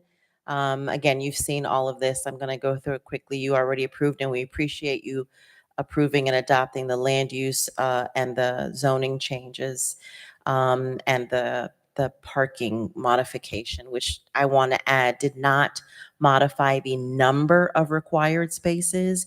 It just modified how the parking is buffered from the right-of-way. So we have the required number of parking spaces on the site plan. So again, as presented, we have 255 multifamily dwelling units. Those are the taller buildings that are closer to Military Trail, 5 stories. Those are 5 stories. And then we have 60 townhome units. Those are the buildings that are toward the back. And they are, as I said, 2 stories. I'm sorry, 3 stories. I said it right, 2 stories.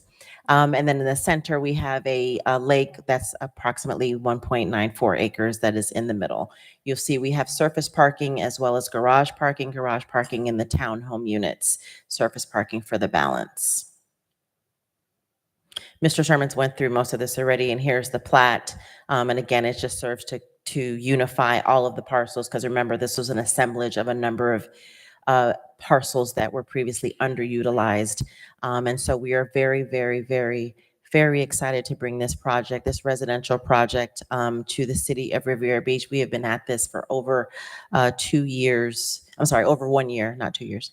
And we are just hoping to move forward tonight to bring this market rate product to the city of Riviera Beach at a time when we know that housing is so very, very important. So with that, again, we're happy to answer any questions. And as we've read the conditions of approval, we understand them, and we have been working with community development and the neighbors to bring you this project. Thank you. Thank you for your presentation, Ms. Calhoun. Madam Pro Tem? Yeah, I just wanted to ask about the issues that the residents had that surrounding that area. How did you address those issues they had in terms of sidewalk, in terms of, and then also too, when you talk about something with this type of density, water quality, you addressed the transportation piece with a bus stop, but also in terms of, especially out west, the water quality of, for residents and the surrounding residents. But just first start with how you're going to address the issues that the residents surrounding that area had. So the 2, as I think Mr. Sherman said earlier, the 2 issues that were raised by the residents that came to our meeting were, they were concerned about the safety of the children who already live in the area and where the existing public school bus stop is. So we have agreed to work with Palm Beach County Public Schools to relocate the bus stop to a safer location. As I understand it now, they, in essence, are being picked up, I guess, like in the middle of the street or somewhere close. That's just not safe. So in connection with this development and the redevelopment of the parcels, we're going to endeavor to move the bus stop to a place that's safe for the children so they can access it safely. The other issue raised was about the connectivity from Military down along Leo Lane. And again, as stated, we are constructing a sidewalk from Military to our property line so that there will be connectivity there. With regard to water quality, so when the site plan and the plat are reviewed, all of the departments have to review to make sure that we meet concurrency and that we are meeting the standards for drainage, for water, for all of those things. And those have all been reviewed and approved and processed. And that's how we are able to be here tonight. Okay, I think that too, I'm also concerned about, I was concerned about the residents, but also too, what type of help, input that you're having to the infrastructure in that area? Because there will be a pull on resources in terms of water, in terms of public safety, in terms of transportation. So along Leo Lane, we are resurfacing and restriping that roadway. Excuse me. And we are also building a private lift station and upsizing the sewer line along Leo Lane. And then that will obviously have an impact on the water flow in the area.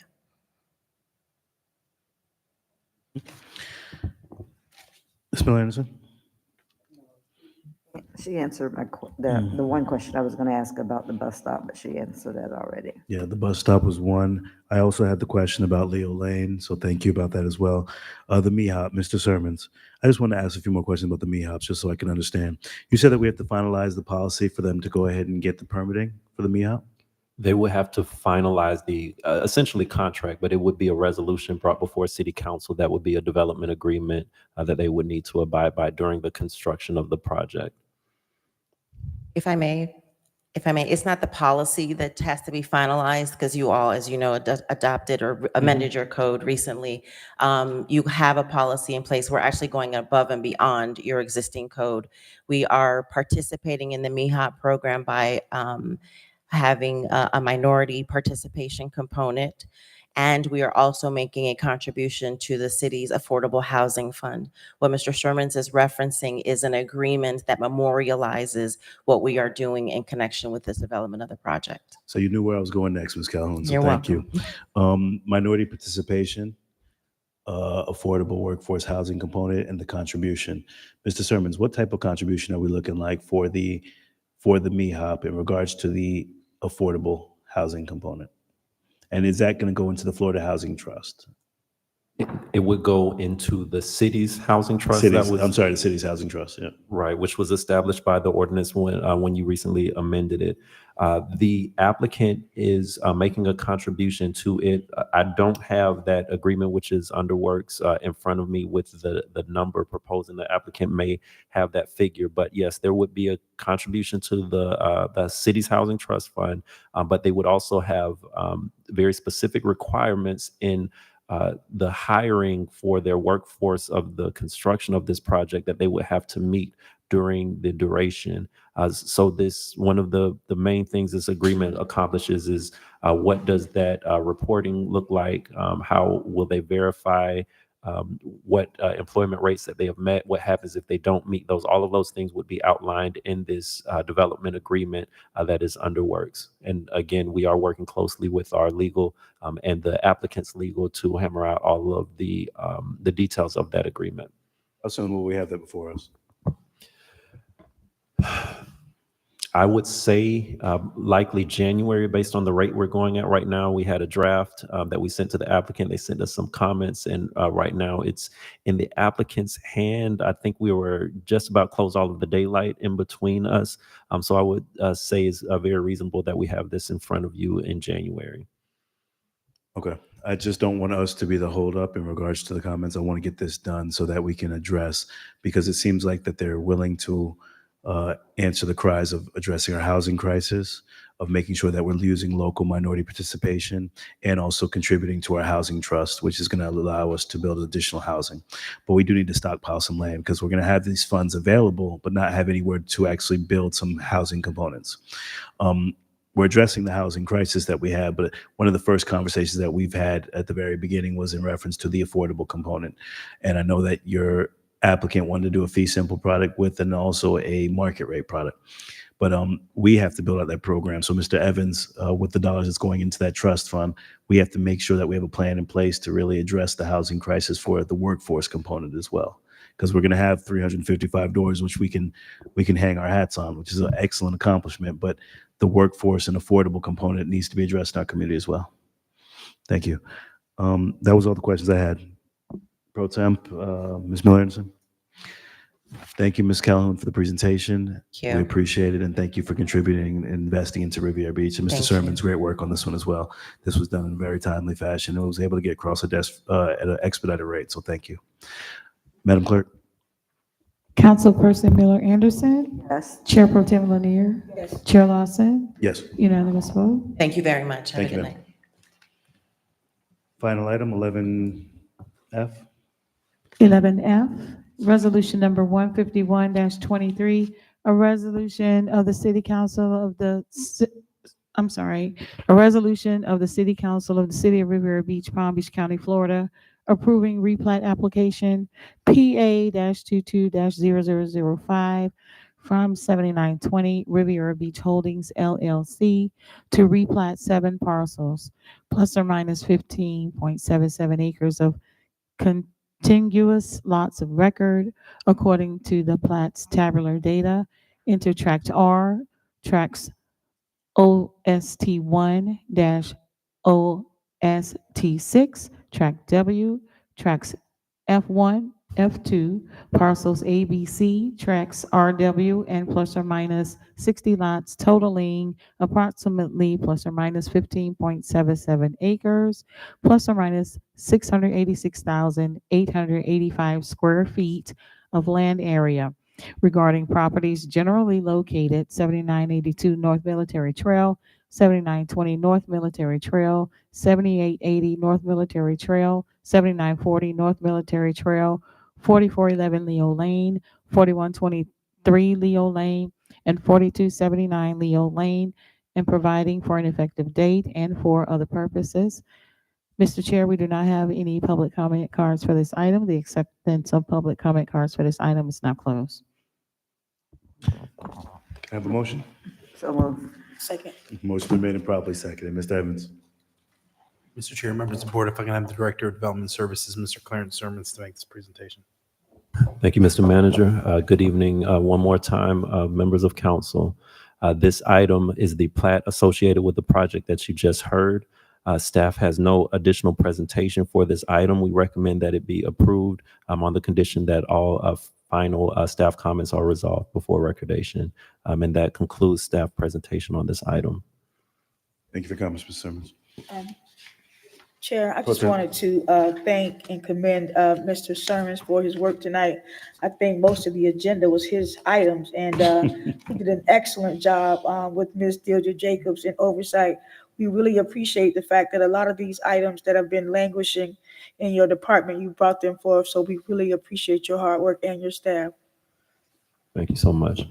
And I would agree with those comments. And Mr. Sermons, the work that I've seen that you've put in and the additional help and support that you've received to really just bring this department up to this level. Thank you for tonight's presentation, all the work you are doing. Thank you. Thank you. We agree with that as well. Thank you so much. Madam Clerk? Standing ovation. Madam Clerk? Councilperson Miller Anderson. Yes. Chair Pro Tem Lanier. Yes. Chair Lawson. Yes. Unanimous vote. Thank you. Thank you. Discussion and deliberation. Mr. Evans? None from staff, Mr. Chair. Madam Attorney? No comments, Mr. Chair. Comments from the board, committee reports, None. statements by the mayor, city council, Pro Temp Lanier. I just wanted to say that this Friday, December 1st, is World AIDS Day. This is our third annual recognition of World AIDS Day for the city of Riviera Beach. I want people to come out to this. It's an important cause. We have about 8,000 to 9,000 individuals in Palm Beach County that are HIV positive, but the new cases for Palm Beach County, especially in Riviera Beach, is about 70 to 80%.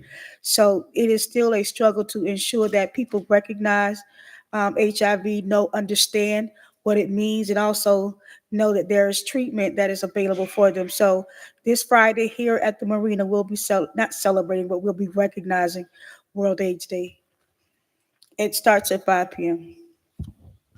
Thank you for comments. Ms. Miller Anderson? None. Thank you. And just to all our residents out there, just during these holidays, just hold on to your family, love on your family. We've had too many losses in our community over the last few weeks, and prayers out to Reverend Adams, to the entire Mount Zion Church, prayers to our staffers and our employees on the losses that they've had, Ms. Simone, and everyone else that's lost a loved one during these holidays. Many prayers to every single one of you, and hold on close during these holidays. Ms. Millicent? I'm sorry, I did want to say thank you to all of you that have been reaching out to me regarding my mom. Everybody that knows her has kind of reached out to me in terms of her being in the hospital sick, very, very sick for a while. She's coming along, so thank you all so much. I certainly appreciate Ms. Polk. You have been contacting me just about 2 or 3 times a day, so I appreciate it, and everyone else, as well as Ms. Nguyen and Ms. Deirdre Jacobs and Mr. Evans as well. Thank you all so much. With no further business in the city, meeting, Mr. Lawson and Mr. McCoy. Sorry. this meeting is adjourned. Miss.